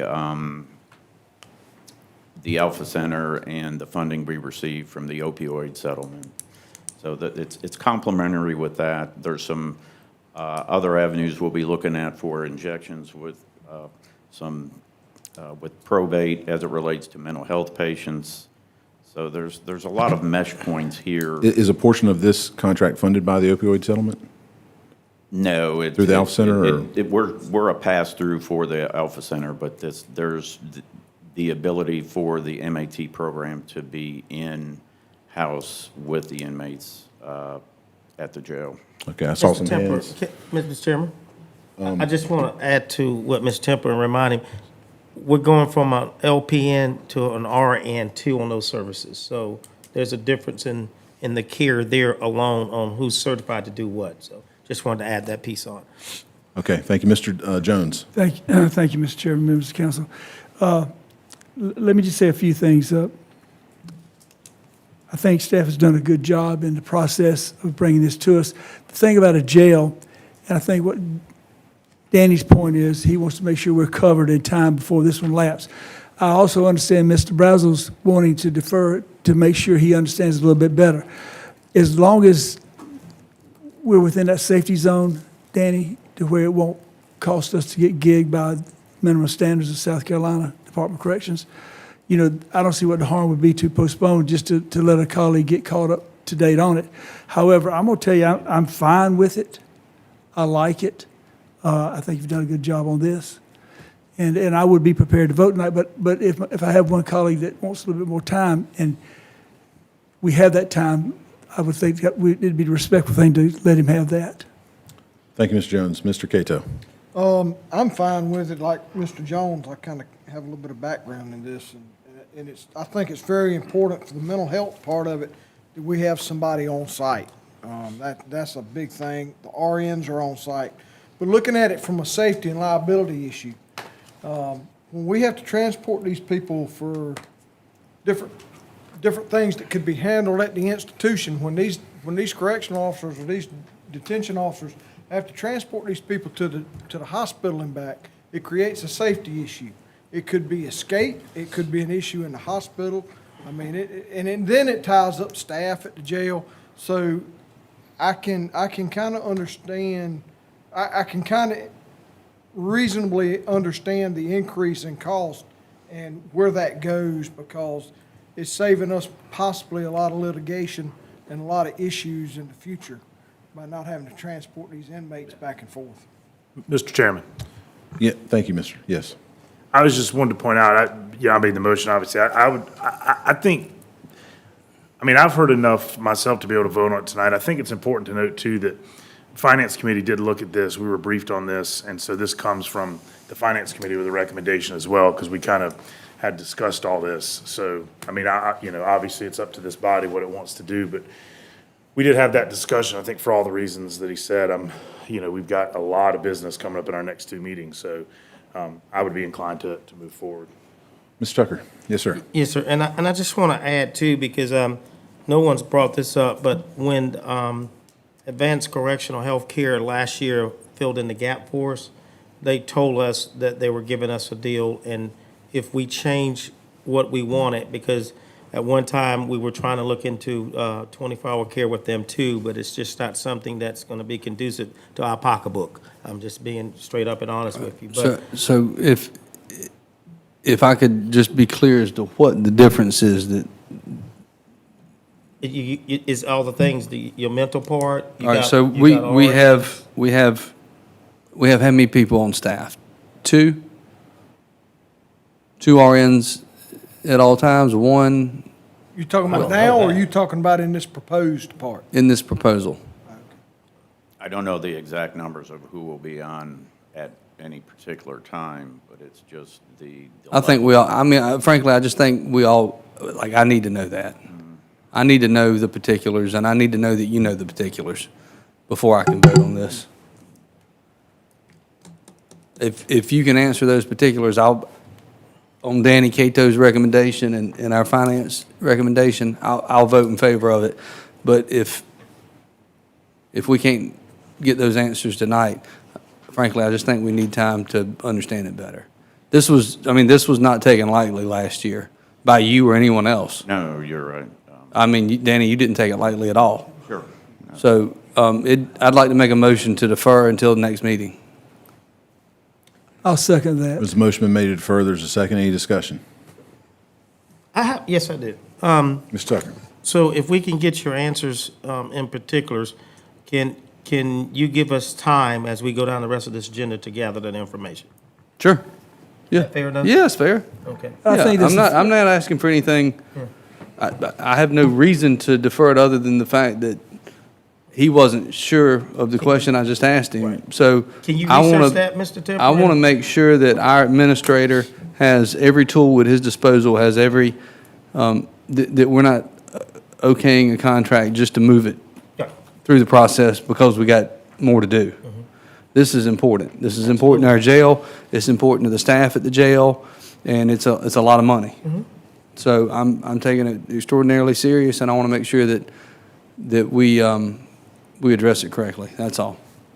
So do we need a motion to move it down to the end of the agenda? Right, if we can. No, I can unilaterally move an item of business to the end, if there are no objections from council members. No, that's fine. All right, Okay, so we'll put it what- till after executive session to allow staff to have. Yeah. Adequate time? I think that's a And, fair. and I was just going to, I'm Mr. Jones, I was just going sorry. to clarify, so far ACH has been a good partner? Absolutely. Yeah, I just want to clarify, if they're watching right now, or they have a Exemplary. friend in the room, if it's someone, we're going to enter into a contractual relationship on something that requires such. If they're in the room, they Dedication. can answer the questions. Yeah, They might be on the unfortunately, I don't think they are, but any other question while I'm Well, I just, querying? like, what's The the staffing? what's the staffing this year? What's the staffing next year? And why is it different? Is it the amount of time they're going to be there? question, Is it the yeah. amount of people that they're going to be there? You want to know what's that 180,000? Yeah, show me the money. Show me the reason for the money. It's a lot of money. Well, I think it's important too, Mr. Temple, if we're going to get additional staff, that we know how many staff we got. I don't know, how many do they have? One nurse? Typically, there's one nurse on shift, and Yeah. then there's a cohort, if you will, of a doctor, a mid-level, the RN, if you will. So it just depends on, I imagine the cleanest way to get the information is what is in the bid package that they agreed to comply with and submitted the bid for. so I'll mine for that information and get it for y'all. Okay, so we're bumping 11A to after executive session 15B, not an executive session matter itself, but just for further research for staff and otherwise, to see if we can reach a resolution to the end of council. I'm sure the doctor can. Hearing no, administer that. what's that? I feel sure, we got a good jail administrator. I feel sure he'll be able to answer that question. Okay, and hearing no objection from council, then we're going to bump it down. All right, next item on the agenda, that's 11A. Next item on the agenda is 11B, related to Pecan Orchard, placed on by Councilman Jimmy Jones. Is there a motion? There is no motion. The matter is moot, and so we will bypass item number 11B, related to Pecan Orchard. This brings us to our council member briefings. Mr. Cato, if you allow me to be faithful and start with you. Faithful. Faithful, you messed me up last 2 times. I'm sorry, I threw you a curveball. No, I'd be glad to, because I'm going to be very brief. I just want to say thank you to Prestige Farms and Ron Prestige. We had an opportunity, everybody was invited here on council this past weekend to go out to their family fun day, and we was able to take our families out there, and I just appreciate the hospitality and great food, great games, and a circus, and it was just a fun time out at the Equine Center, and I appreciate the invitation, and I just wanted to give them a shout out. Great company, I appreciate it. That ends my report.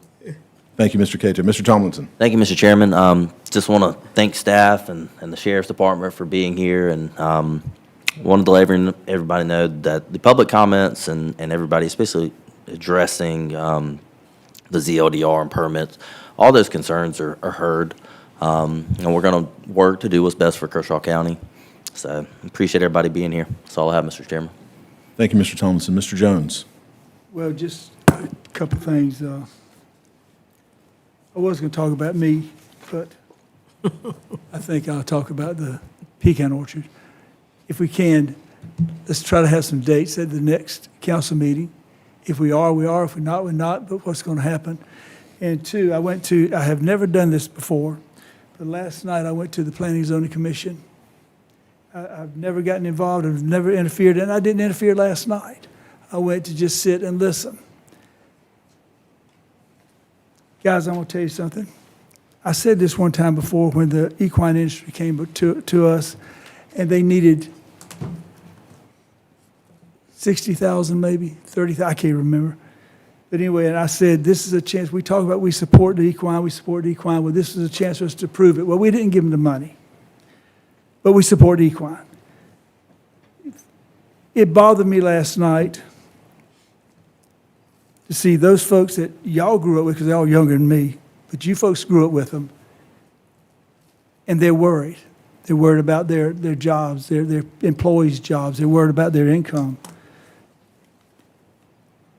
pertaining to the ordinance that was brought before us. And I do have a problem with us doing first reading on something before the Planning Commission sees it.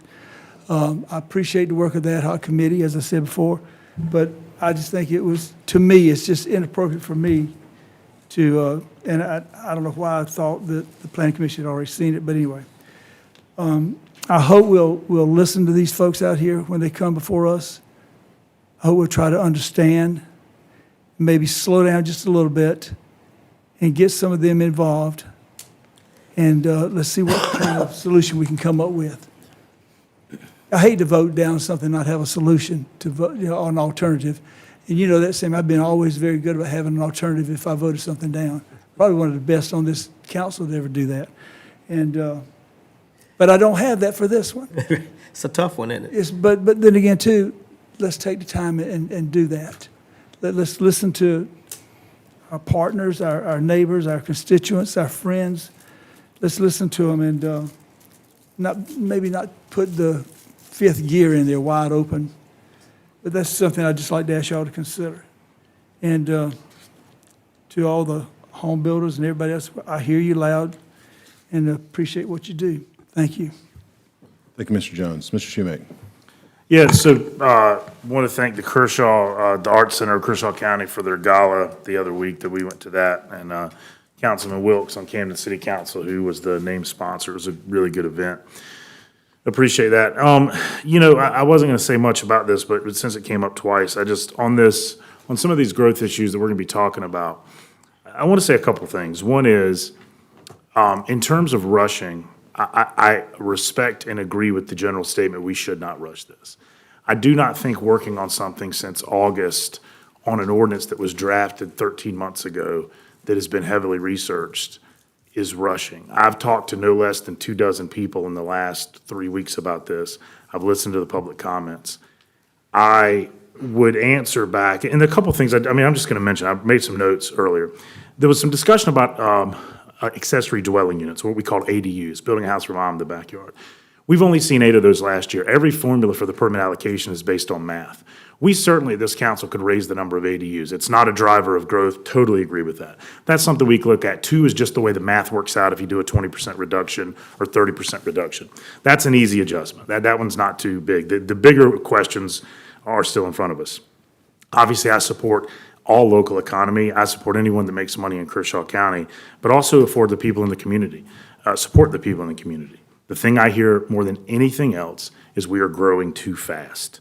We talked about affordable housing. No doubt, that's a concern of ours. But I challenge anyone to stand up here with a straight face and say, if we do nothing, housing will somehow get more affordable. Affordable housing is not something that we can mandate. It is something we can encourage. Limiting the growth does not encourage or discourage affordable housing directly. It may have a corollary impact, but that's why we have PDDs. We can put incentives for developers that come to us with plans to build affordable housing. But guess what, guys? No one's coming to us wanting to build affordable houses. That's just a fact. And that's something we can deal with separately. Everybody wants to say no, but nobody wants to hear it. And the fact is, if you're going to limit growth, you're going to have to tell people no. The 2 questions I've been asking and the dozen or so people I've talked to is growth in Kershaw County a problem? Universally, the answer has been yes. If you say that growth is not a problem in Kershaw County, then you and I will just have to disagree. And obviously, we can't really have a helpful discussion because we start with a point of disagreement. Assuming you agree with the first, which everyone has, how do we lower the growth rate? I've asked that question to everybody, and shy of just see how things we've already done work out, which we've already seen that in the last 2 years, I haven't seen much of a specific plan. So again, I heard comments about this problem being created years ago. Don't disagree with that. but the time to act is now. You know, there's an old Buddhist saying, right? The two best times to cut down a tree are, 20 years ago and today. We didn't act 20 years ago, so let's start today. Plant a tree, you cut down a tree when Right. you build houses. Correct. But I'm a big Again. supporter of the timber industry. so, you're right, plant a tree, correct. So, again, I'm fine to talk to people, and I've been talking to people. I've talked to every one of you about this at one point since our last meeting. So, I'm going to fight for this. I'm going to fight hard for this. This is our policymaking body. I appreciate the Planning Commission. Mr. Jones, to that point, the Planning Commission isn't a policy body. They make recommendations on zoning. They're there to carry out our policy. So, that's why I didn't have too much heartburn going with us first on that, but this is a unique situation. But our job is to set policy. And we're going to have a decision over the next couple of meetings to decide what policy we're going to set for growth on Kershaw County. This is what I support. I look forward and hope that it passes, and if it doesn't, I look forward to those who vote against it and carry the day, coming up with and showing me how they're going to fix growth, because this is the best idea I've been able to come up with. So I look forward to having those discussions. Thank you, Mr. Schumake. Mr. Tucker. Thank you. Mr. Schumake, you were so involved in the ZLDR, you forgot to mention that you were going to do an update here, maybe. We're at going to next rename council him. Yes. meeting. Okay, is that Yes. correct still? Yeah, well, it'll be an executive session because it has to do with the Right. contract. Yeah. Okay, all right. Thank you so very much. Thank you, Mr. Chairman. A couple quick things. I too want to say thank you to the Precious family. We went out and it was a good time had. Danny was one of the clowns, so I really enjoyed him out there. No, he was. He's not listening. But it was very exciting. So I had this discussion actually with the administrator yesterday when we spoke. This county, and Ms. Jones, you've been with the county longer than I have. I've been up here longer than you have. Do you remember ever having an employee family day? Because all I remember is an employee day. Well, Vic Carpenter started that. Well, yeah, the employee day. And so I'm saying that because this was a family, it was an employee family day. And man, did they have the crowd. The sheriff was there, Mr. Gerald Blanchard was there, and also Mr. Cato and myself. And others just had conflicts in their schedule. Mr. Jones got a chance to speak to Mr. Prestidge over the phone because he calls during the middle of the circus. I was getting a suntan. Yeah, and why did I answer? I really can't tell you, but, so with that being said, I just want your support or your thoughts or your input on how can the county do instead of just an employee day, do it as a employee family day and, get these folks, family to participate, because we do the employee luncheon. So just keep that on your radar. That'll probably be back up. Just change the name, get a big venue, let's do it. Well, I think I know a couple venues. Yep. The other thing that I wanted to speak about was, we have an opportunity in the Finance Committee. A lot of this stuff you guys have already spoken about, so I'm not gonna, bring it back up again. We had an opportunity Friday to hear a presentation about our sewer from, Kiefler Engineering Firm, Tom Kiefer. That is something that we're gonna bring to council because, it is an amazing report and what staff is doing and the money they're saving.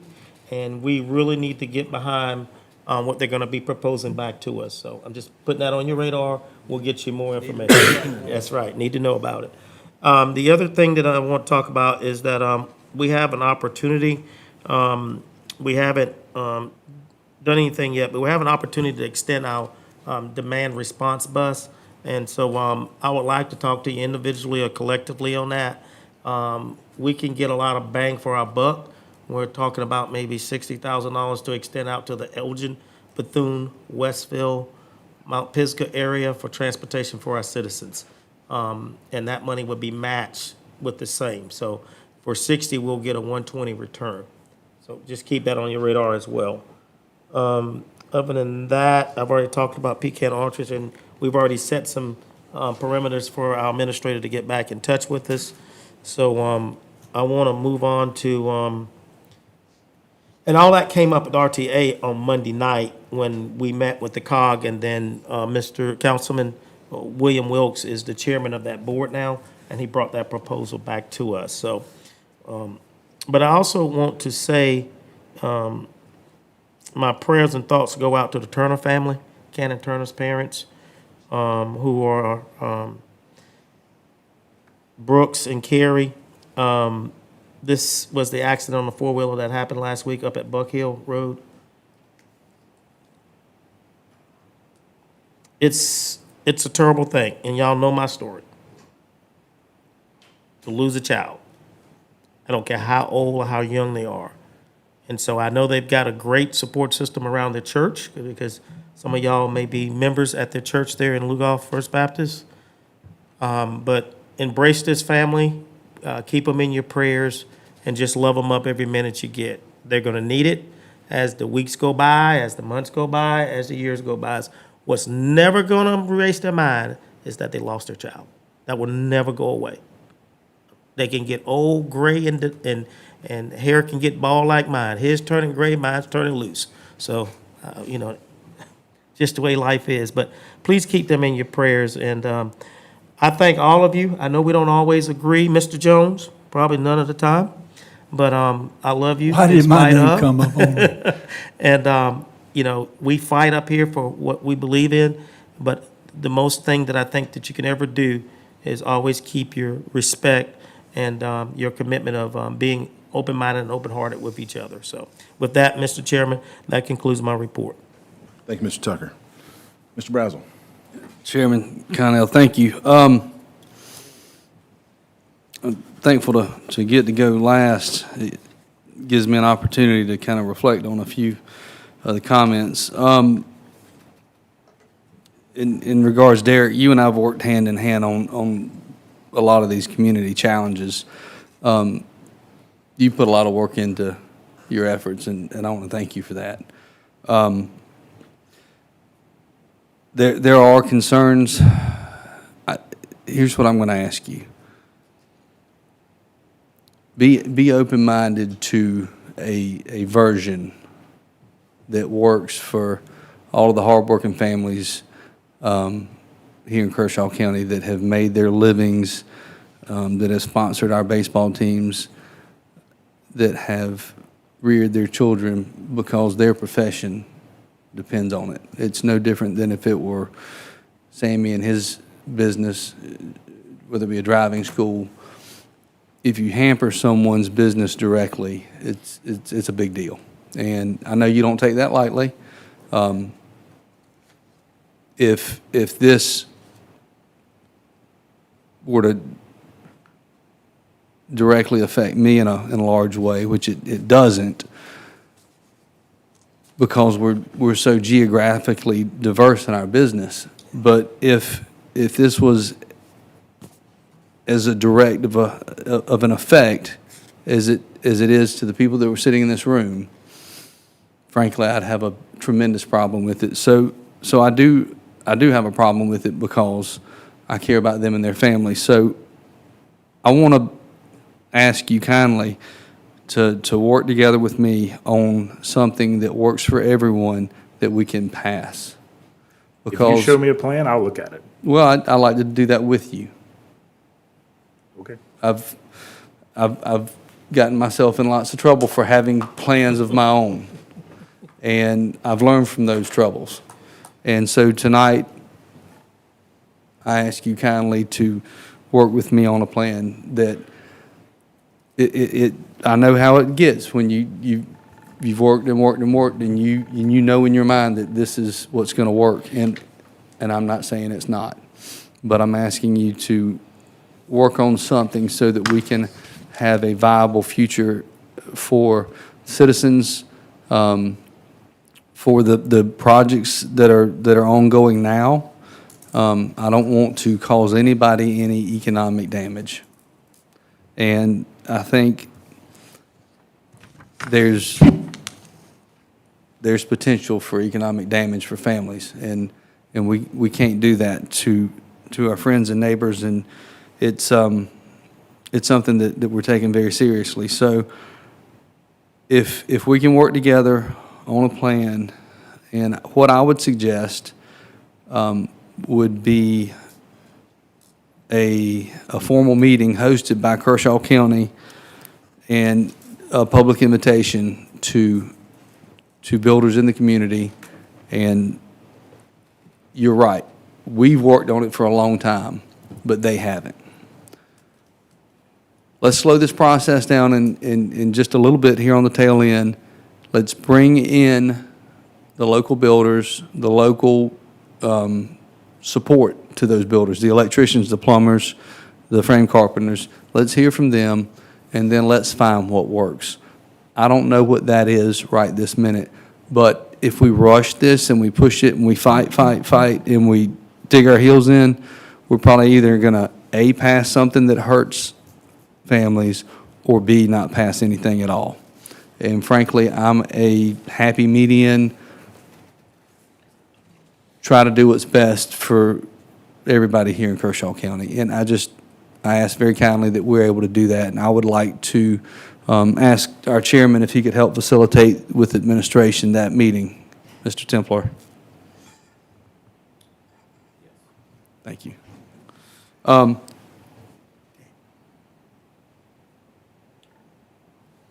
Enough about that. We've had tragedy here in Kershaw County. My heart aches listening to Sammy discuss it. I'm not going to discuss it any further, but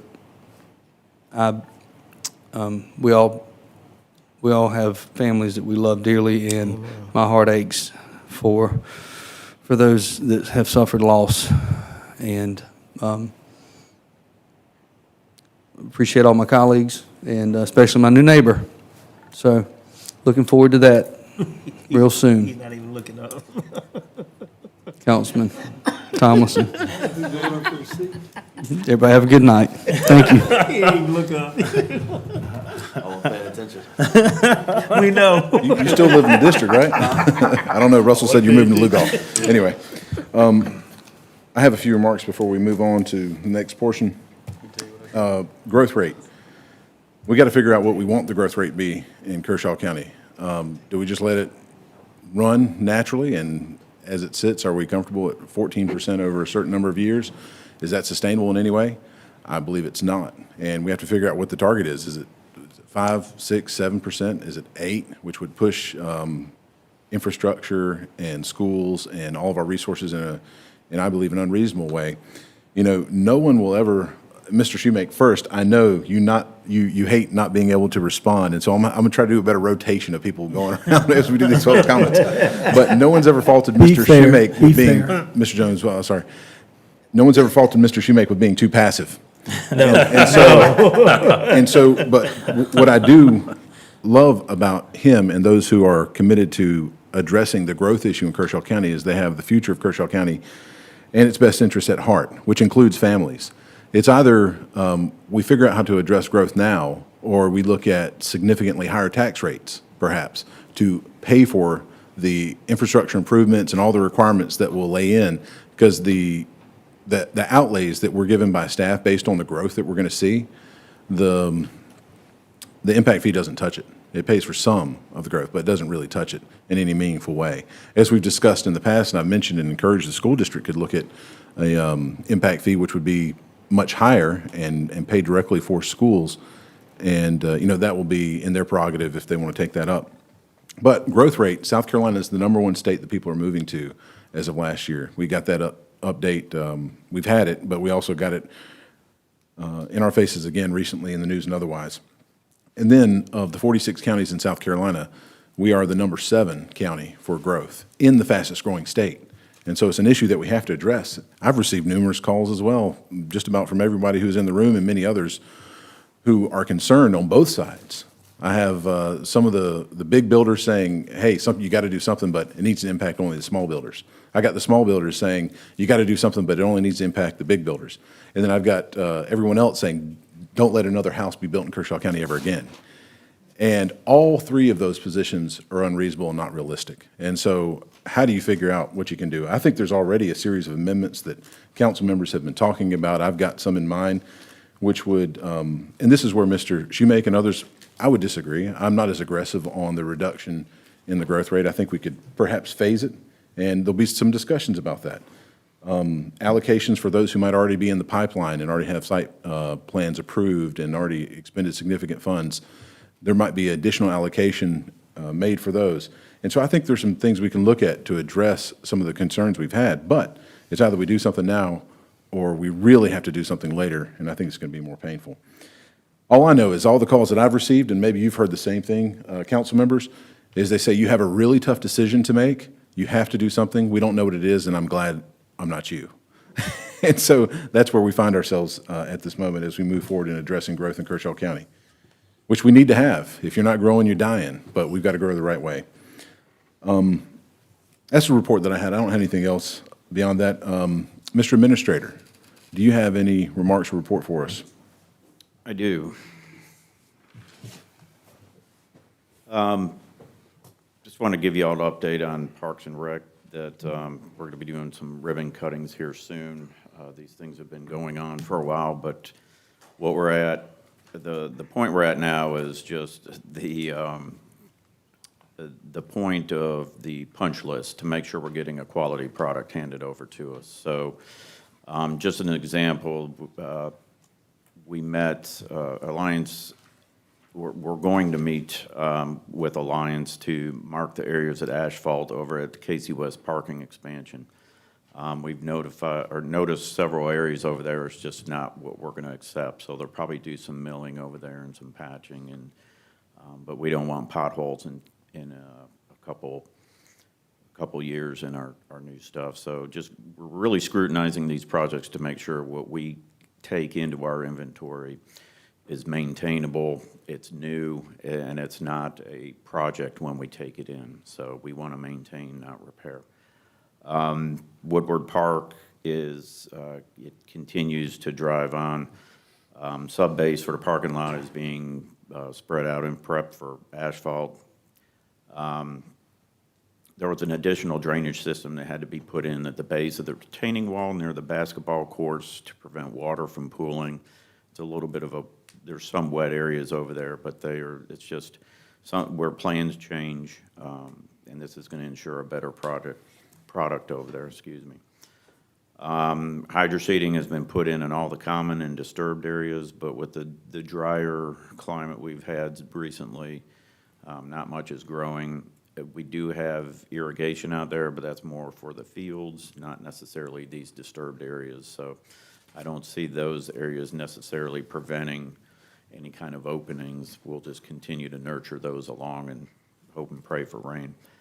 Some of the things we are looking at Boyd Young and Copeland Park and things like that, the fields are really ready to almost to play on. The irrigation has been key.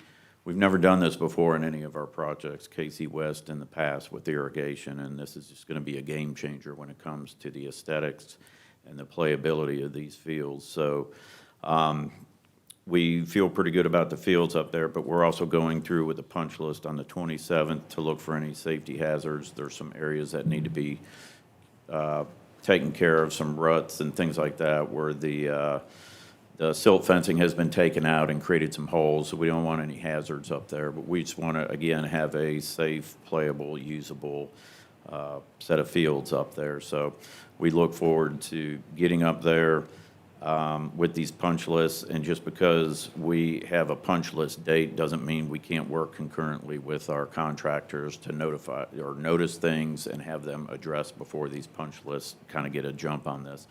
We do want to cut ribbons very soon and get these things going for their intended season, the summer. That's all I have there, but what I do also have from Mr. Brazel, if he would like to entertain some numbers here for your questions. So what ultimately we have is Mr. Administrator, I'd ask Sure, that yes, we go ahead. reserve it until after executive session, if it's going to be part of a discussion that we were going to vote on anyway. Fair enough. Otherwise, That's it. I don't have anything else. okay, we'll bring all the data up in 11A after executive session. Thank you. Okay. That concludes the administrator's briefing. Thank you, sir. Legal briefing, anything non-privileged? No. Never is. All right, next up on. Surprise y'all one day. You might. I'll be shocked. Next up on the agenda, we've got executive session. We have A and B. Take them as a slate. A is related to a legal briefing on a matter covered by attorney-client privilege. Both of these are under SE Code 30-4-70 and relevant subparts. B is related to contractual arrangements related to the sale or purchase of real property. Is there a motion on entering executive session? Make a motion, we enter executive session. We have a motion. Is there a second? We've got a second. Any discussion on executive session? Seeing none, all in favor of entering executive session at this time, raise your hand. Ms. Hannah, it's unanimous in favor. We are in executive session. No votes, for the public's benefit, no vote is anticipated after executive session.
Yes, sir. We got. You got Sammy and Jimmy, they always last. Yeah. we got Well, we'll just three. need one more to come out. There we go. Seek a motion to exit executive So session. moved. We have a motion. Is there a second on exiting executive session? Second. We've got a second. Any discussion on exiting executive session? Seeing none, all in favor of exiting executive session, raise your hand. I did. Wasn't you, because you weren't here. Tomlinson and Cato. We are out of executive session, Ms. Hannah. Can't be micromanaging from And afar. it's unanimous in favor except for Mr. Jones, who's just absent at the moment.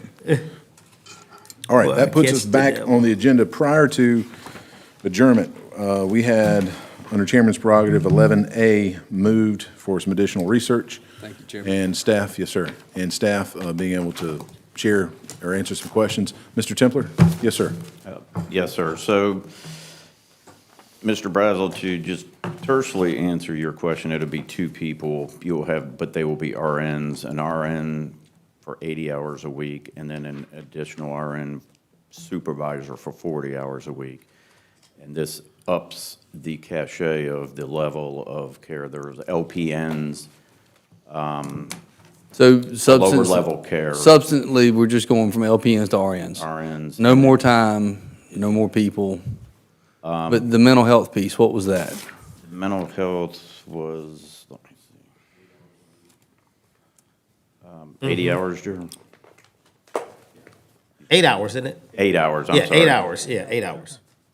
Yeah, when I put my readers on it, they, Yeah, that's, Are we still allowing churches to go in and visit and, yeah, like Gideons and things like that, yes. well, yeah, any church group that's able to minister?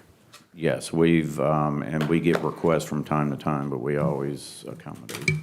Good. Can I make one addition? You mentioned the RN to LPN. I think there's one thing too, as I recall, they are also offering more prescriber hours as well. Prescriber Yeah, hours. so to your point, Councilman Brazel, like it's terms of why it's more money, so you're going from LPNs to RNs.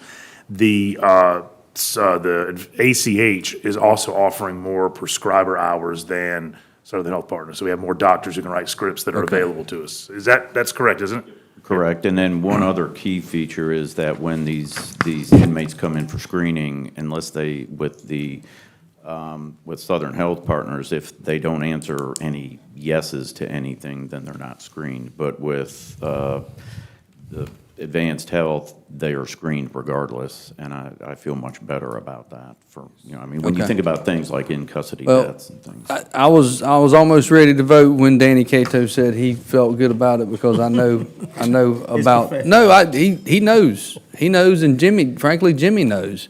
And I appreciate the research and the knowledge that our finance committee had, but I know that this was a huge topic, and I didn't want to just advance it, just to advance it. Sure. And if I may, just to kind of further, we had a committee on this. It was a jail director. We had procurement. Our old procurement officer came back and assisted because she was so ensconced with the last evolution of when we were. And this is where they want to be. This is where they wanted to be, and I probably don't remember many of these being where we go with the higher bid, but just because of the quality and the fact that we want to be accredited soon to just have more cachet over that jail.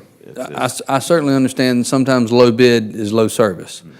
I don't have an issue with that, Right. but I did need a reason why, and I appreciate y'all taking the time. So I'm ready to vote, and I'll support it. Mr. I Brazel, am if I ready may, to, Mr. Chair. go ahead. Inflation has not been accounted in there too, and you know how that has done over the last couple of years especially. Do we need a new motion, or how does that work, Mr. Chairman? I would ask for a renewed motion, Okay. just for delay in time. Since I made the first one, I'll make a renew motion that we adopt the proposal recommended by staff, specifically that we award this contract to ACH. Second it. And we have the same second from Mr. Tucker we had previously. We still don't have Mr. Jones. Any further discussion? I have no more discussion. Thank you. Okay. All right, seeing none, we'll move it to a vote on the motion. All in favor? This is 11A, and it passes unanimously for those who are present and voting. Please note Mr. Jones' absence at the moment. All right, that brings us to adjournment. Is there a motion? Motion to adjourn, Mr. We Chairman. have a motion. Is there a second? We have a second. Any discussion on adjournment? Seeing none. All in favor of adjourning? Raise your hand. It's unanimous on adjournment. We are adjourned. Thank you. Thank you, Ms. Hannah and staff.